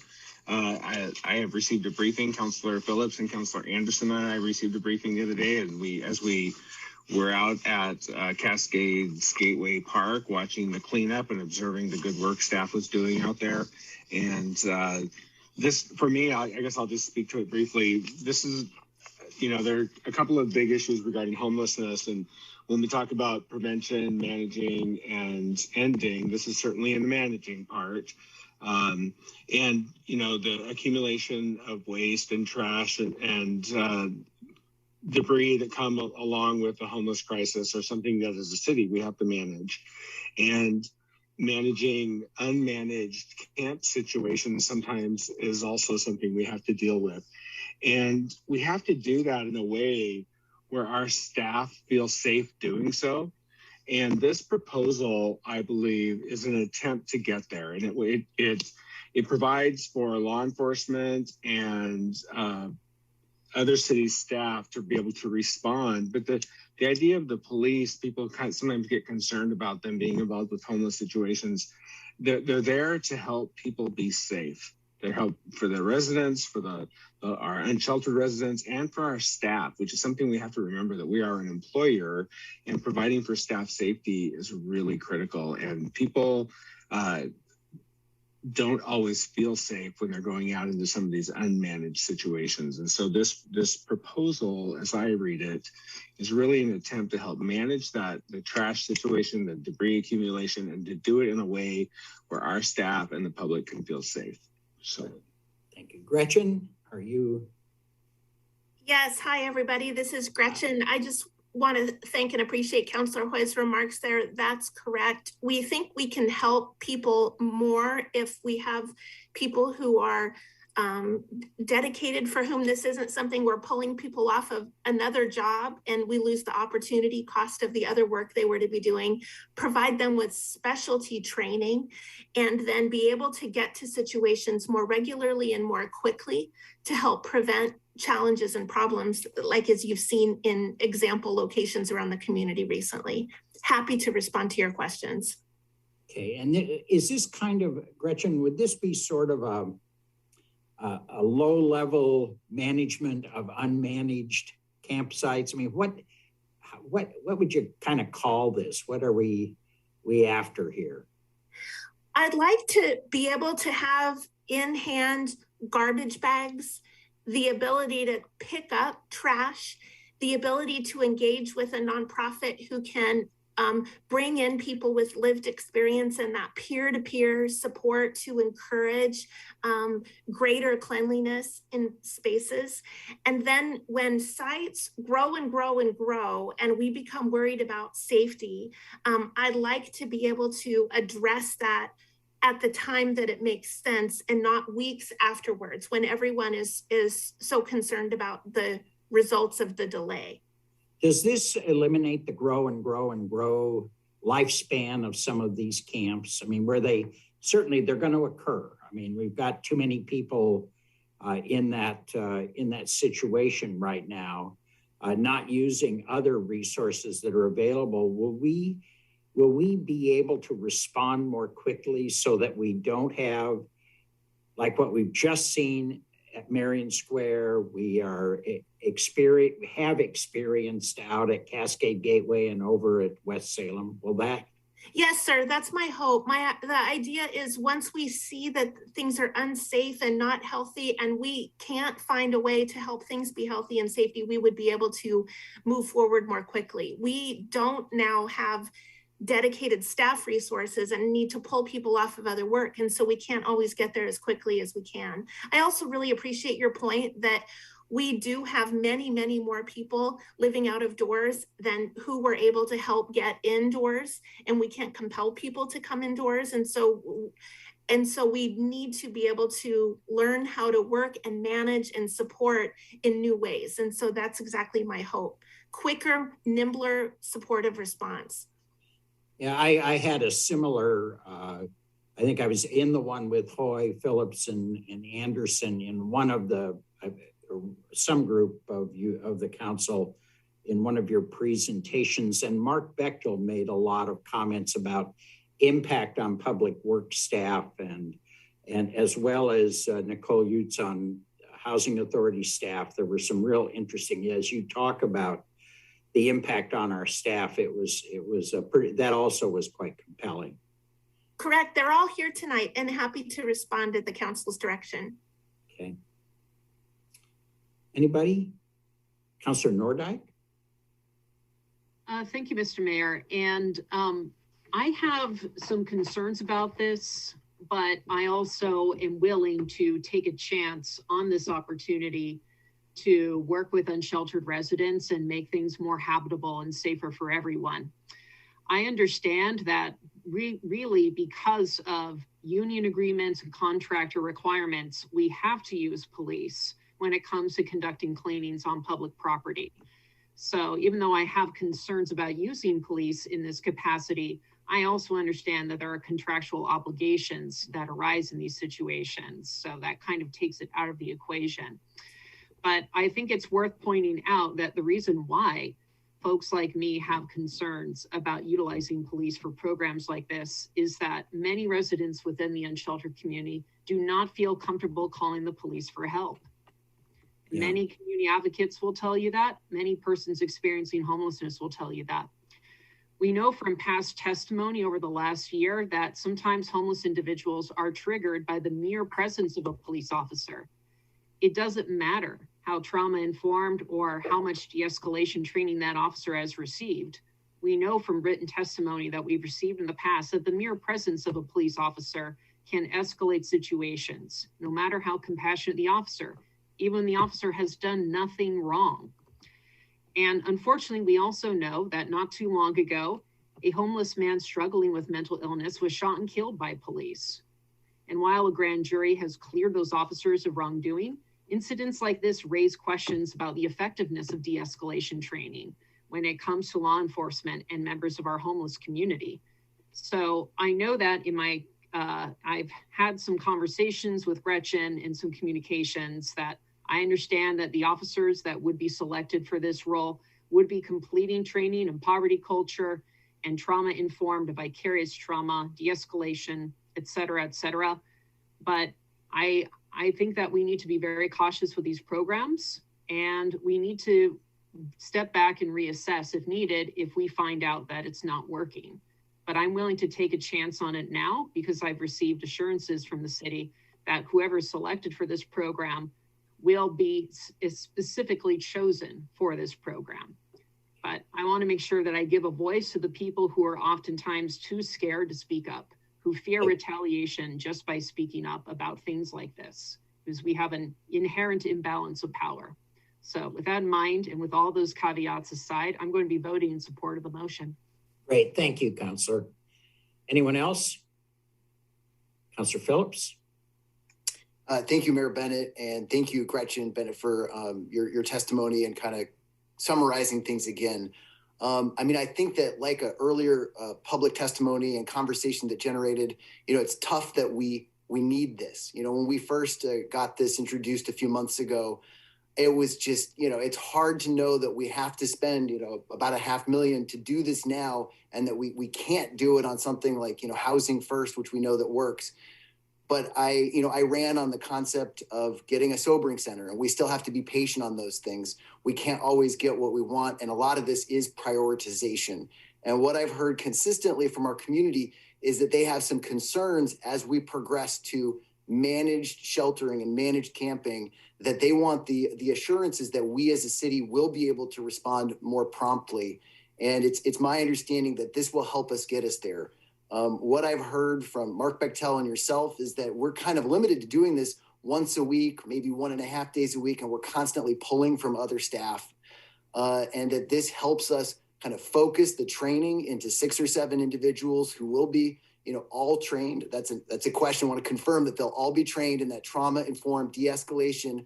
Whereas now, when you're pulling from every other department, that you're potentially required to train hundreds of individuals.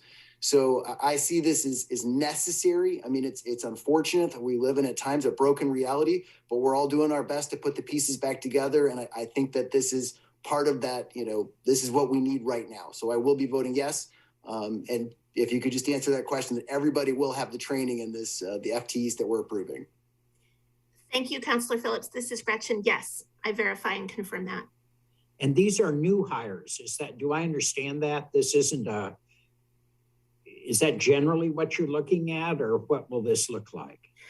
That's correct, Mayor. We will open this opportunity up. It is possible that existing employees would apply and be interested in serving in this way, particularly if you think about our police officers.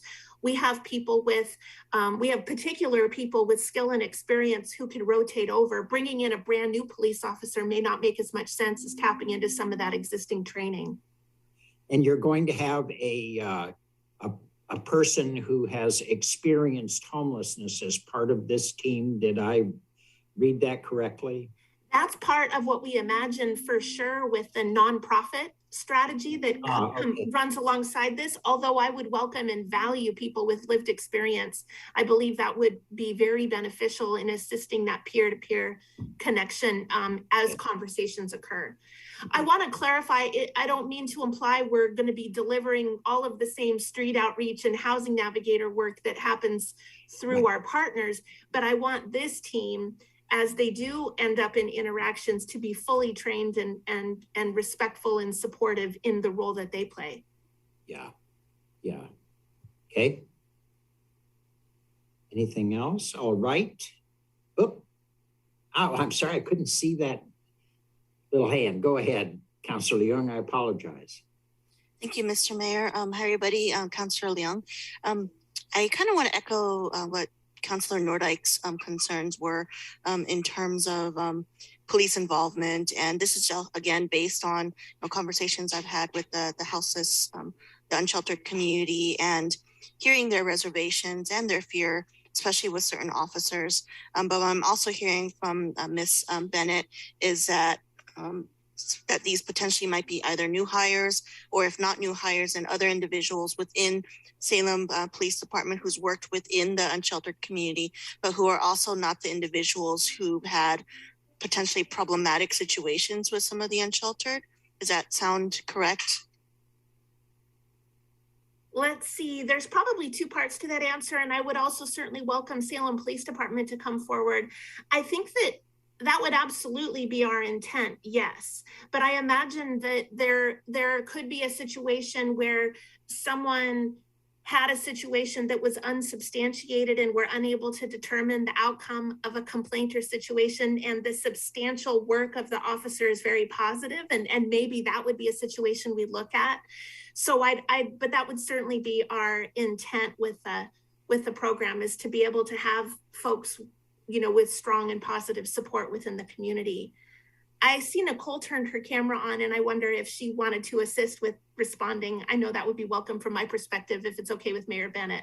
The chief is also on too, if that would be more responsive to Councilor Leung's question specifically regarding police officers. I kind of like take advantage of the opportunity to have him respond. Yeah.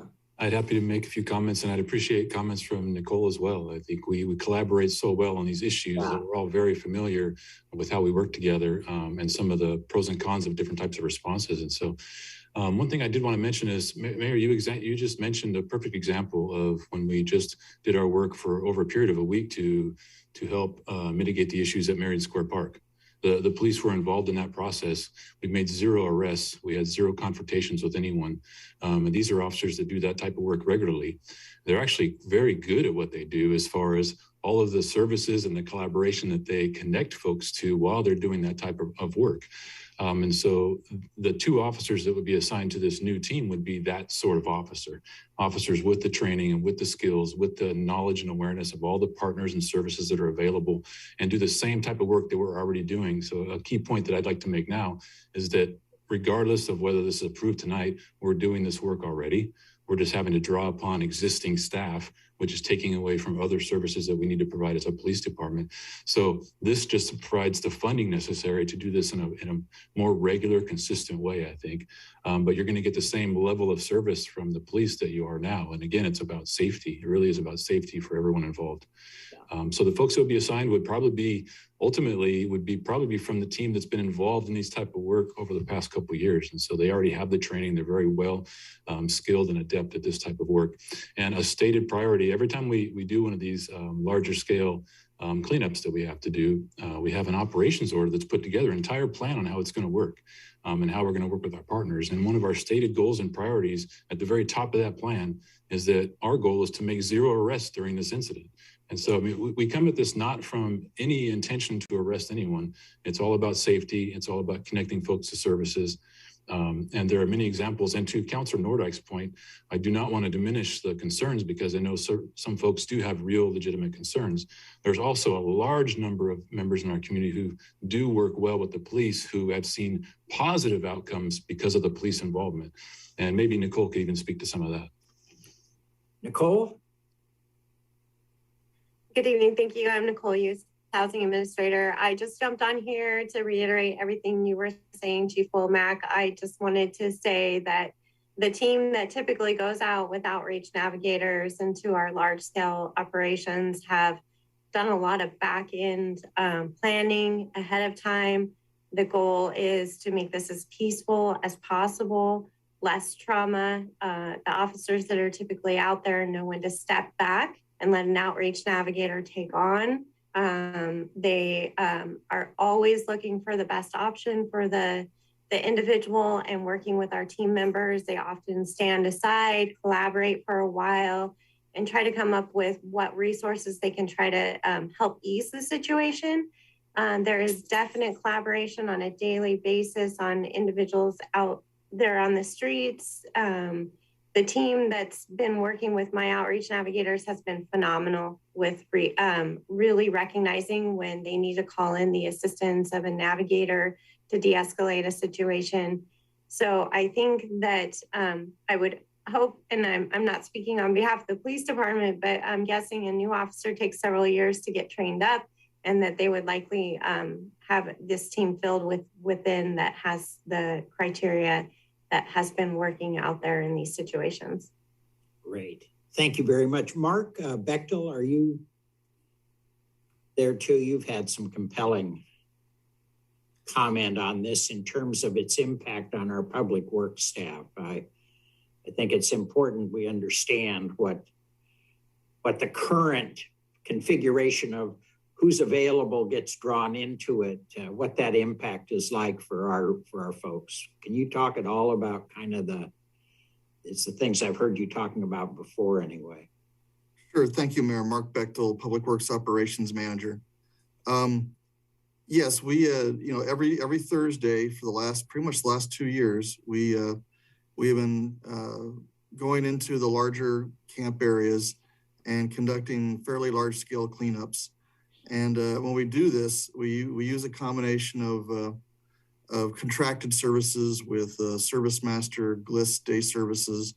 But then I have to pool people from my different work units, and the preponderance of them come from Parks Operations.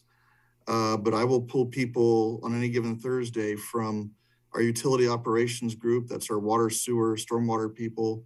I pull people from our streets maintenance crew, sidewalk repair crew, whatever I need to do to round out the organization for that day. And everybody kind of understands that at some point, Mark's going to tap on their shoulder and say, you need to go help, clean up a camp. And that does, over time, that does impact our workload, our general workload. I think it was mentioned that we're bringing workers into these homeless camps or unsheltered persons camps that don't have the training, they don't have the background. I've been out there almost every Thursday for 2 years. I know what to do and how to handle things, but not all our staff have that training. And so the importance of having a dedicated team and having those trained individuals, I think will just really improve the situation. Great. Thank you, Mark, very much. Councilor Nordyke. Sorry, point of clarification. So I see that the total ask is $475, but does this, I don't see a breakdown. I see that some of it is for the city staff team to respond, but some of it is also apparently being set aside for a grant for a nonprofit to hire and supervise persons who've experienced houselessness. Can a member of staff identify what amount of the $475 is being proposed for this nonprofit program, or grant rather? Gretchen, can you break that out? I'd love to ask Josh too, if that's all right. Oh, no, that's fine.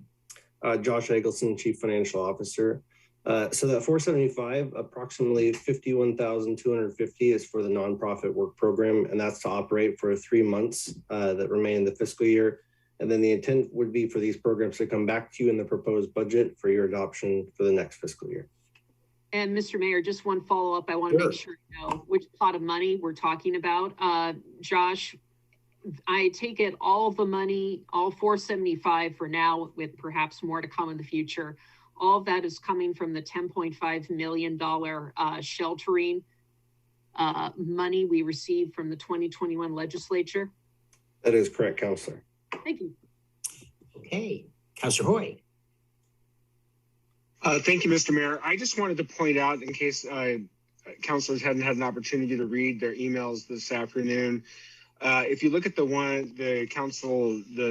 city council email box, not your individual one, but we got an email from Linnell Wilcox, who is somebody who we often hear from on issues regarding homelessness. And she has a pretty compelling email in there supporting this proposal. I just wanted to point that out because it came in kind of late, in case people hadn't had an opportunity to read it. I think she does a pretty good job outlining why this is important, as she sees it as a person who works with homeless people every day in our community. So just wanted to make sure people saw that.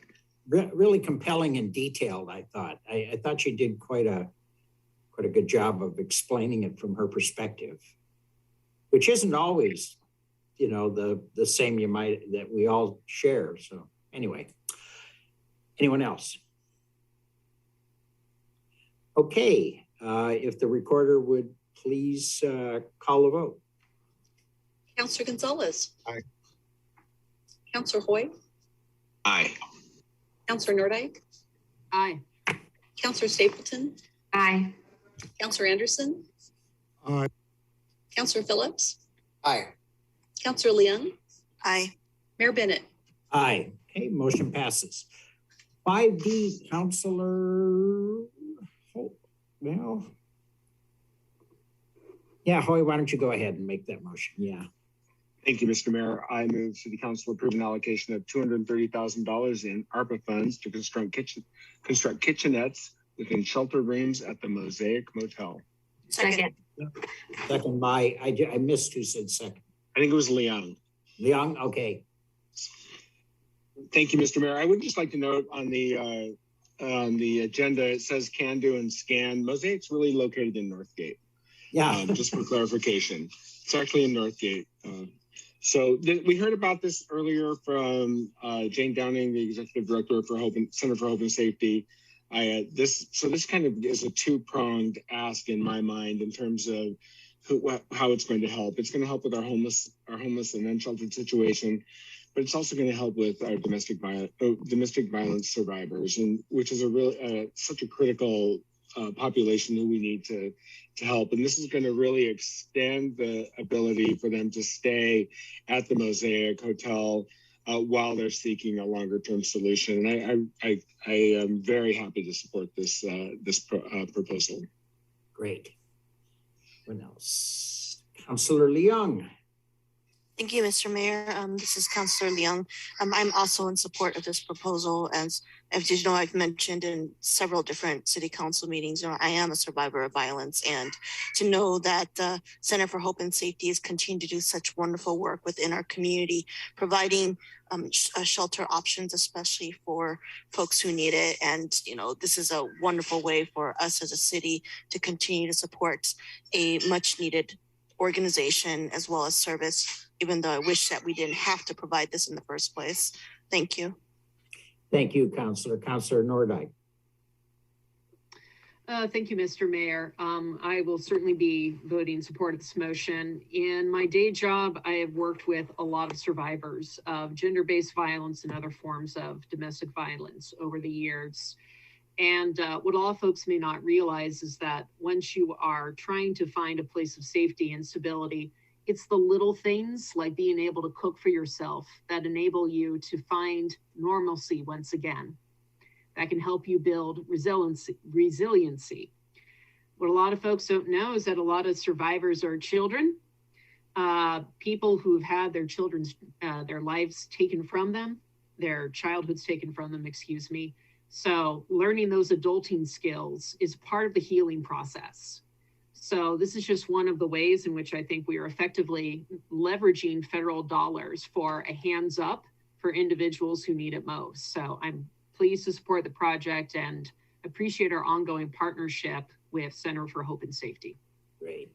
Thanks for your comments, Councilor. Councilor Anderson?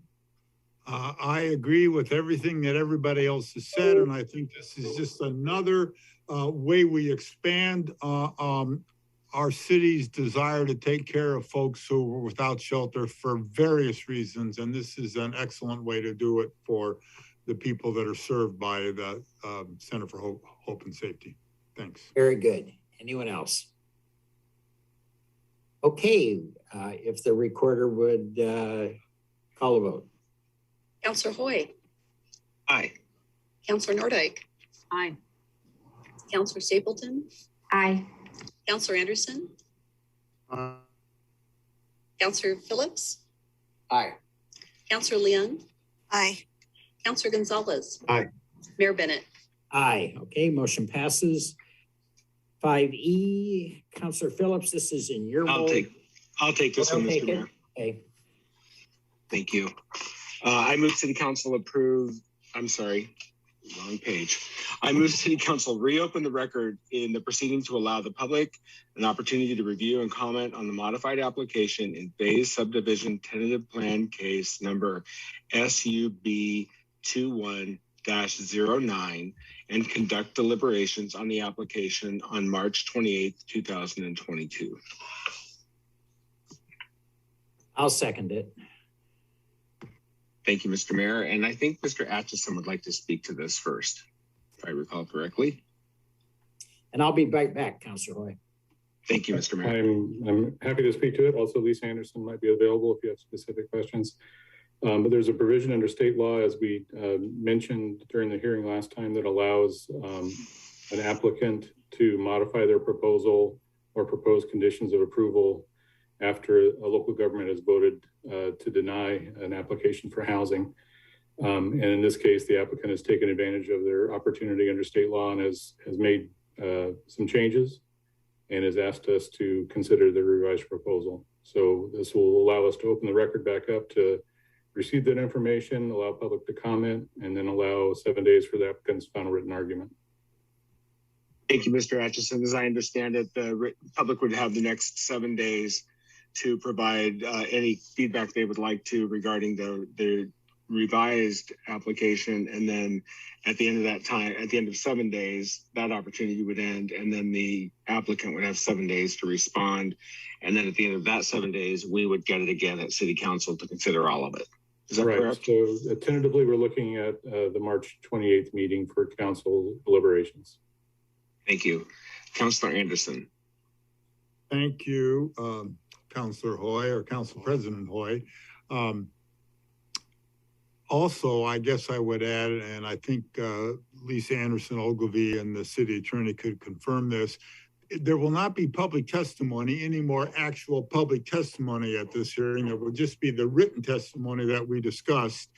And staff will be there to answer questions from councilors, but there will not be any public testimony. Is that a correct understanding? That's correct. We're not proposing to reopen the hearing, just the written record. Well, thank you, Mr. Atchison. I am a lawyer and I understand that the law sometimes requires us to do certain things, and the advice of the city attorney here is correct, and we need to open this to because the applicant has taken advantage of a provision of law that they are perfectly entitled to take. So I'm going to vote in favor of this because the law requires us to do that. Thank you, Councilor. Are there other questions or comments? Councilor Phillips. Thank you, Councilor Hoy. Dan, I have a couple questions. The first would be, in this part of, or this phase of the land use laws that exist that allow them to come back with this modified proposal, is there any opportunity for councilors to introduce like a modification to this proposal, or is it basically just an up or down consideration?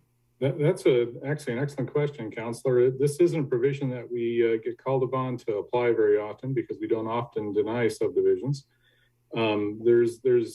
The statute itself is silent. It allows the applicant to propose additional conditions. If you have suggested conditions you wanted to add to that, and staff can incorporate those and work with the applicant on them as well. So if there's thoughts amongst councilors to apply additional conditions, go through staff on that, and we can try to get that worked out. Thank you, Mr. Atchison. Go ahead. Yeah, thank you. And then this is, I think I'm at risk of asking a question that's already been asked, but if a neighborhood association like Morningside or residents or public wanted to testify, to whom and how do they communicate, and what again is that deadline 7 days from now? Sure, that'll be next Monday, 5 o'clock, the 21st, March 21st at 5 o'clock, if I can say that more simply. They can send comments to the city recorder at cityrecorder@cityofsalem.net. They can send it to the planning division. The same comments they sent, excuse me, not the same comments, but the same address they used to send comments before, they can use that same address again. Thank you, Mr. Atchison. Let me go to Councilor Nordyke. I think she had her hand up earlier, then we'll come back to you, Councilor Phillips. So give everybody a chance. Thank you, Council President Hoy. Just a comment, really. I am happy that we are reopening the public comment period. I think that this was a subdivision that generated a great deal of attention and community concern. We had, I thought, a very productive dialogue, and we had a flurry of motions where we as a council are trying to figure out what's best for Salem, what's best for the neighborhood, what's best for our entire community. We are all painfully aware of the fact that we need housing, but that doesn't mean that we're going to rubber stamp every proposal that comes along. So I welcome the opportunity for more dialogue and more public input. And I will encourage staff to please remind members of the public, no one seems to understand the ex parte rules on the outside looking in. We want to hear from you, but we have rules about how we can hear from you. So please follow them. Please don't be pissed when we don't respond. And please understand the fact that we're trying to do our best here. Thank you, Councilor. It's one of the quirky little parts of the law with this this quasi-judicial role for City Council, and it can be infuriating for everybody at times. Councilor Phillips, did you have a follow-up? Yeah, that was really well said, though. If I could, I would second what Councilor Nordyke just said. So yes, there's a process for submitting testimony. My question is really more for communication purposes. Given the compressed 7-day timeline that we have, if people want to understand the new proposal from the applicant, is the best place for them to go, the city website, and then to poll tonight's meeting and then see the documents with the maps? Is that the best place for the community to go to see what is now being proposed? I see Mrs. Anderson Ogilvy has popped on into our world.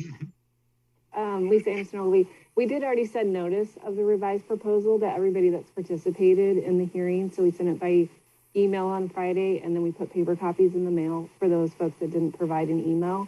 So everybody should have received it in the neighborhood association. It is also on our website. We have a page dedicated to this case, and then it's on the council agenda. Thank you, Lisa. Thank you. You're welcome. And Councilor Anderson, did I see your hand too, or no? You did, and this is a question for the city attorney. I'm a little confused about the fact that the councilors can make some changes, offer some modifications to the proposal that's there. Does that have to be done before the March 28th meeting, or can it be done at the March 28th meeting after we've heard what the public has to add and what the developer has to add? Council may make those motions at the meeting. Just given the procedural stance we're in right now, I'd really appreciate it if you'd work through staff so we can make sure this, whatever happens smoothly. Right, I understand that, and I appreciate that. And if I have any, I'll try to make them before. But sometimes the discussion among all the councilors comes up with something different. So thank you, I appreciate that. Thank you. Any other questions or comments? Councilor Phillips. Yeah, this is Tom's question actually got me thinking, and I'm just verifying. So it really will be a compressed timeline. Like normally when we have motions, we introduce them like the Tuesday or Wednesday before, but we will have just heard all the new written testimony on Monday. So, I mean, I guess my comment would be, is it okay or expected that we might not get a proposed motion through until like Thursday or maybe even Saturday? Well, I think that Councilor Phillips, I'm sorry, Councilor Hoy, please go ahead. I was just going to say, Councilor Phillips, typically what you're referring to are new ideas, new proposals from city councilors. We put those on the agenda at a time so people have the opportunity to be noticed. But through any motion that might come through the course of deliberations or other discussions during council, they're always in order and available to you. You don't have to have given those advance notice. How'd I do? Mr. Atchison, all right. Any other questions or comments? Great, I'll turn it back over to the mayor. And you're on mute, Mr. Mayor. You're on mute. Okay, well, if the recorder please call a vote. Councilor Nordyke. Aye. Councilor Stapleton. Aye. Councilor Anderson. Aye. Councilor Phillips. Aye. Councilor Leung. Aye. Councilor Gonzalez. Aye. Councilor Hoy. Aye. Mayor Bennett. Aye. Okay, motion passes. Okay, move on then to information reports. Sorry, Mr. Mayor, we have 3.2E. It was a late poll. Oh, that's right. I'm sorry. That was pulled, wasn't it? Who is that? Phillips. Go ahead. What's your motion, Mr. Phillips? Yep, just navigating there. So I move staff recommendation, which is to adopt resolution numbers 2022-15 through 2022-21 attachments 4 through 17, declaring a public need to acquire, the City of Salem's intent to negotiate, and if necessary, authorizing the city attorney to commence eminent domain proceedings for the acquisition of the right-of-way and easements of the Hilfiker Lane Southeast and Commercial Street Southeast project. Second. That's the second by Hoy. That's the staff recommendation. Yeah. Yes. Okay. So it's okay.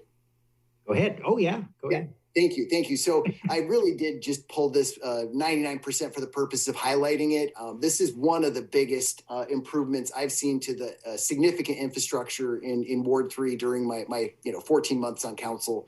So I wanted to highlight it for the purposes of the community to know what's coming. I was able to attend an open house on this last week on Thursday that had multiple staff and some of the traffic chairs of the local neighborhood associations present. So this intersection at Hilfiker and Commercial, where Trader Joe's is and Walgreens and other local businesses are, is less than ideal in current state, in my opinion. I'm not a public works engineer, I'm just a doctor, but there are some problems with the left-hand turns, especially going from going from Hilfiker onto Commercial Street, but also going from Commercial vice versa. So this really does, after listening to the staff presentation last week, look really encouraging. We'll be getting some dedicated left-hand turn lanes on both sides of Hilfiker, and there'll be some smart, traffic intersection lights that provide, my understanding from city staff is it'll provide some more protection, guaranteed protection for pedestrians when they're crossing that busy intersection. And I really wanted to highlight this because one, it's coming. And my understanding is it'll kind of go into, the construction phase in 2023. But that it is not just a convenience thing, which it will be for our community, but it is a safety thing. Commercial in this part of the South Commercial in Ward 3 between Kubler and Hilfiker has had, some pedestrian fatalities. And I think that this will help alleviate some of the issues we've had with infrastructure and get us updated and really kind of build us to a happier, healthier, safer future. So I intend to vote yes, but it's going to be a significant update. So in 2023, there'll be some construction here at Hilfiker and Commercial. I wanted to make sure the residents of Ward 3 knew. Great. Hey, any further discussion? Let's have the vote called then. Councilor Stapleton. Aye. Councilor Anderson. Aye. Councilor Phillips. Aye. Councilor Leung. Aye. Councilor Gonzalez. Aye. Councilor Hoy. Aye. Councilor Nordyke. Aye. Mayor Bennett. Aye. Okay, motion passes. Information reports. Anything from anybody? Councilor Nordyke? Sure, I'd be happy to. Okay, just want to make sure I was off mute. You are. So I hope folks have had an opportunity to review the staff report on civilian-led mobile crisis unit. I believe it was Courtney Knox Bush who led the charge on that. I don't know if Courtney wanted to say a few words about the report or what her methodology is, but I do want to express my gratitude and invite Ms. Knox Bush to give us a little bit more feedback or context, if you will. Okay, Courtney, what you got to say? Thank you. Courtney Knox Bush in the City Manager's Office. The report before you this evening is in response to a motion made on January 10th, where we were asked as staff to compile some information about what it would take to expand services offered by the city to include a civilian-led mobile crisis unit. So what you see before you is a summary of the research we did at your direction, all of the tasks that were outlined in the councilor motion. And we've consulted with those that are providing this kind of service in other areas of Oregon, including Cahoots in Eugene, the Portland Street Response Model, and then Olympia, Washington's Mobile Crisis Response Unit. We were also asked to look at how this might fit in the continuum of services available in our community. So we did consult with Northwest Human Services, which operates a health outreach, Marion County Health and Human Services, and our nonprofit partners, as well as existing services provided by fire, EMS, 911, and police. So that's the report before you tonight, and it outlines a possible approach and the gaps that we found in the service. And I can go on if you wish, but at this point, I'd be summarizing the report. Okay, sounds good. Well, thank you very much. Councilor Nordyke. Thank you, Ms. Knox-Bush. I sincerely appreciate that. I know putting together the staff report, in addition to all your many duties, is extensive. So I sincerely appreciate that. And folks, this is an information report tonight. So I've already reached out to Council President Hoy. I look forward to speaking with him about his own input on this report. But I want to point out, I feel that my perspective, when I look at this report, I'm very grateful for what staff have done and what they've said in here. And I feel like this report is a good starting point for further conversation. I remind you all that we received a $10.5 million grant from the state of Oregon. And that money can be used not just for sheltering, but for crisis response. We spent a little bit of that money today, about $475,000. And I want to point out that the City of Olympia program, and thank you again, Ms. Knox-Bush, for going over that. When the City of Olympia started out their program, it cost between $517,000 and $550,000 for the first year.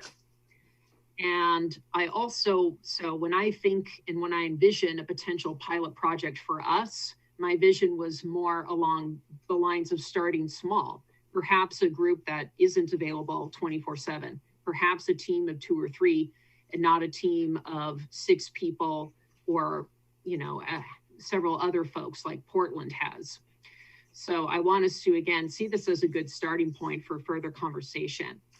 I'd also point out that while we certainly are referencing Cahoots, Cahoots has a much more robust budget because they have multiple teams and they don't just serve the city of Eugene, they also serve the city of Springfield. And they also have financial support from Lane County. Their local county helps provide financial support that allowed Cahoots to expand into Springfield for that very purpose. I also want to point out, and I believe Councilor Ling has mentioned this before, but there is the possibility of Medicaid reimbursement for at least some of the services. We know that because of Northwest Human Services, they are Medicaid reimbursable for certain types of things provided. Of course, there's lots of red tape. There always is. But I really want folks to think broadly. This proposal looks at the costs of having mental health professionals respond to calls, but it does not reveal the cost savings of sending these folks instead of law enforcement. And I say that because I have been fully supportive of our law enforcement department's increased budget, which we voted for at the end of the last fiscal year. But we have to consider the opportunity costs as well. This report doesn't reveal the cost savings of sending peer support specialists or other lower paid individuals in lieu of police. It does not identify the cost savings in folks who got treated in the field instead of being sent to the ER when they didn't need the level of care that requires the acumen of individuals like Councilor Phillips. And it does not identify the cost of no one responding at all. We have a lot of gaps in our current system right now, and this report has revealed some of them. But the fact of the matter is there are a lot of folks who would need and who would call upon this service who don't currently have access to such a service.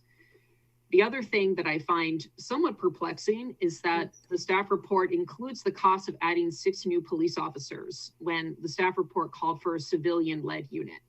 And again, I want to stress that police officers are oftentimes a far more expensive option than sending folks who are paid $20 an hour, give or take, depending on the type of position, of course. I firmly believe that we need to fund our police, that we need to fund our fire, but I think we also need to fund mental health services. And I think we all know from the pandemic that the need is greater than ever.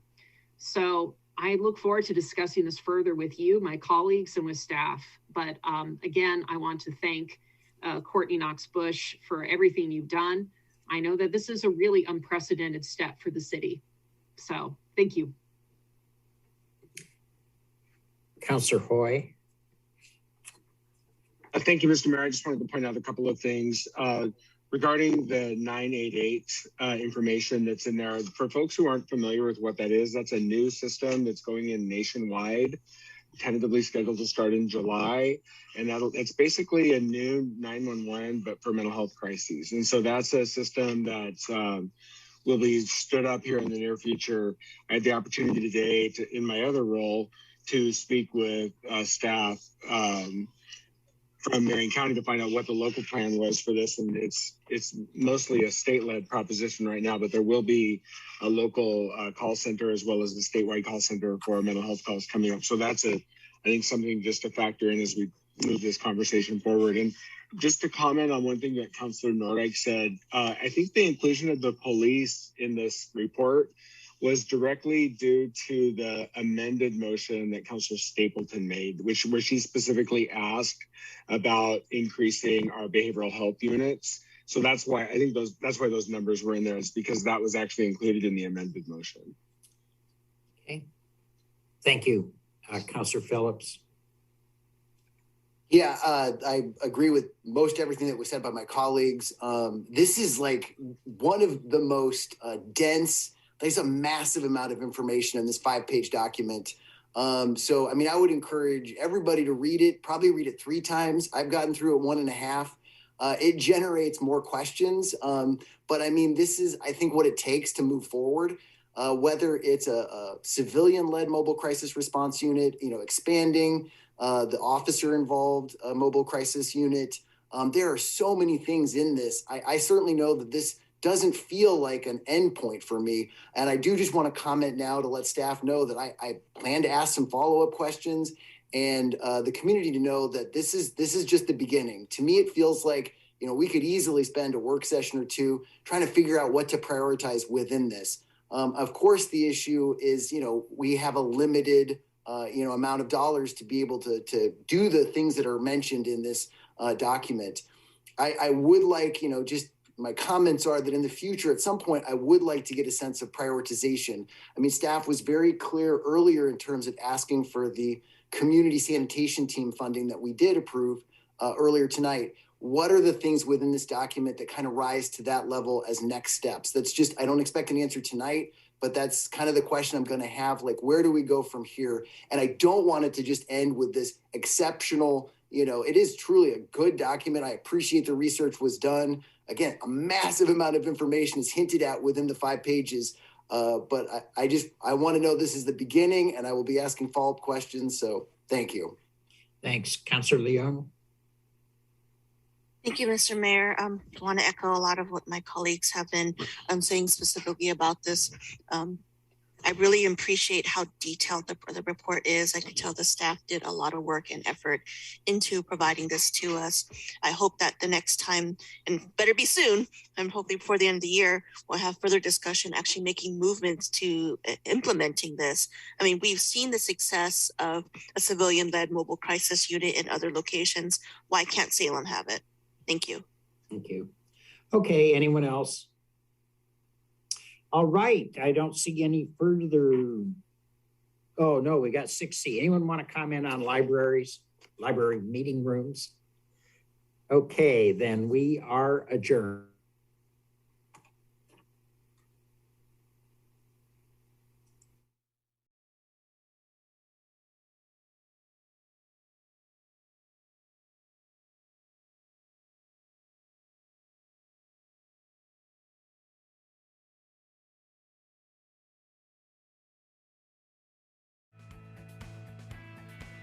For more videos and for more information, go to capitalcommunitymedia.org and follow us on social media.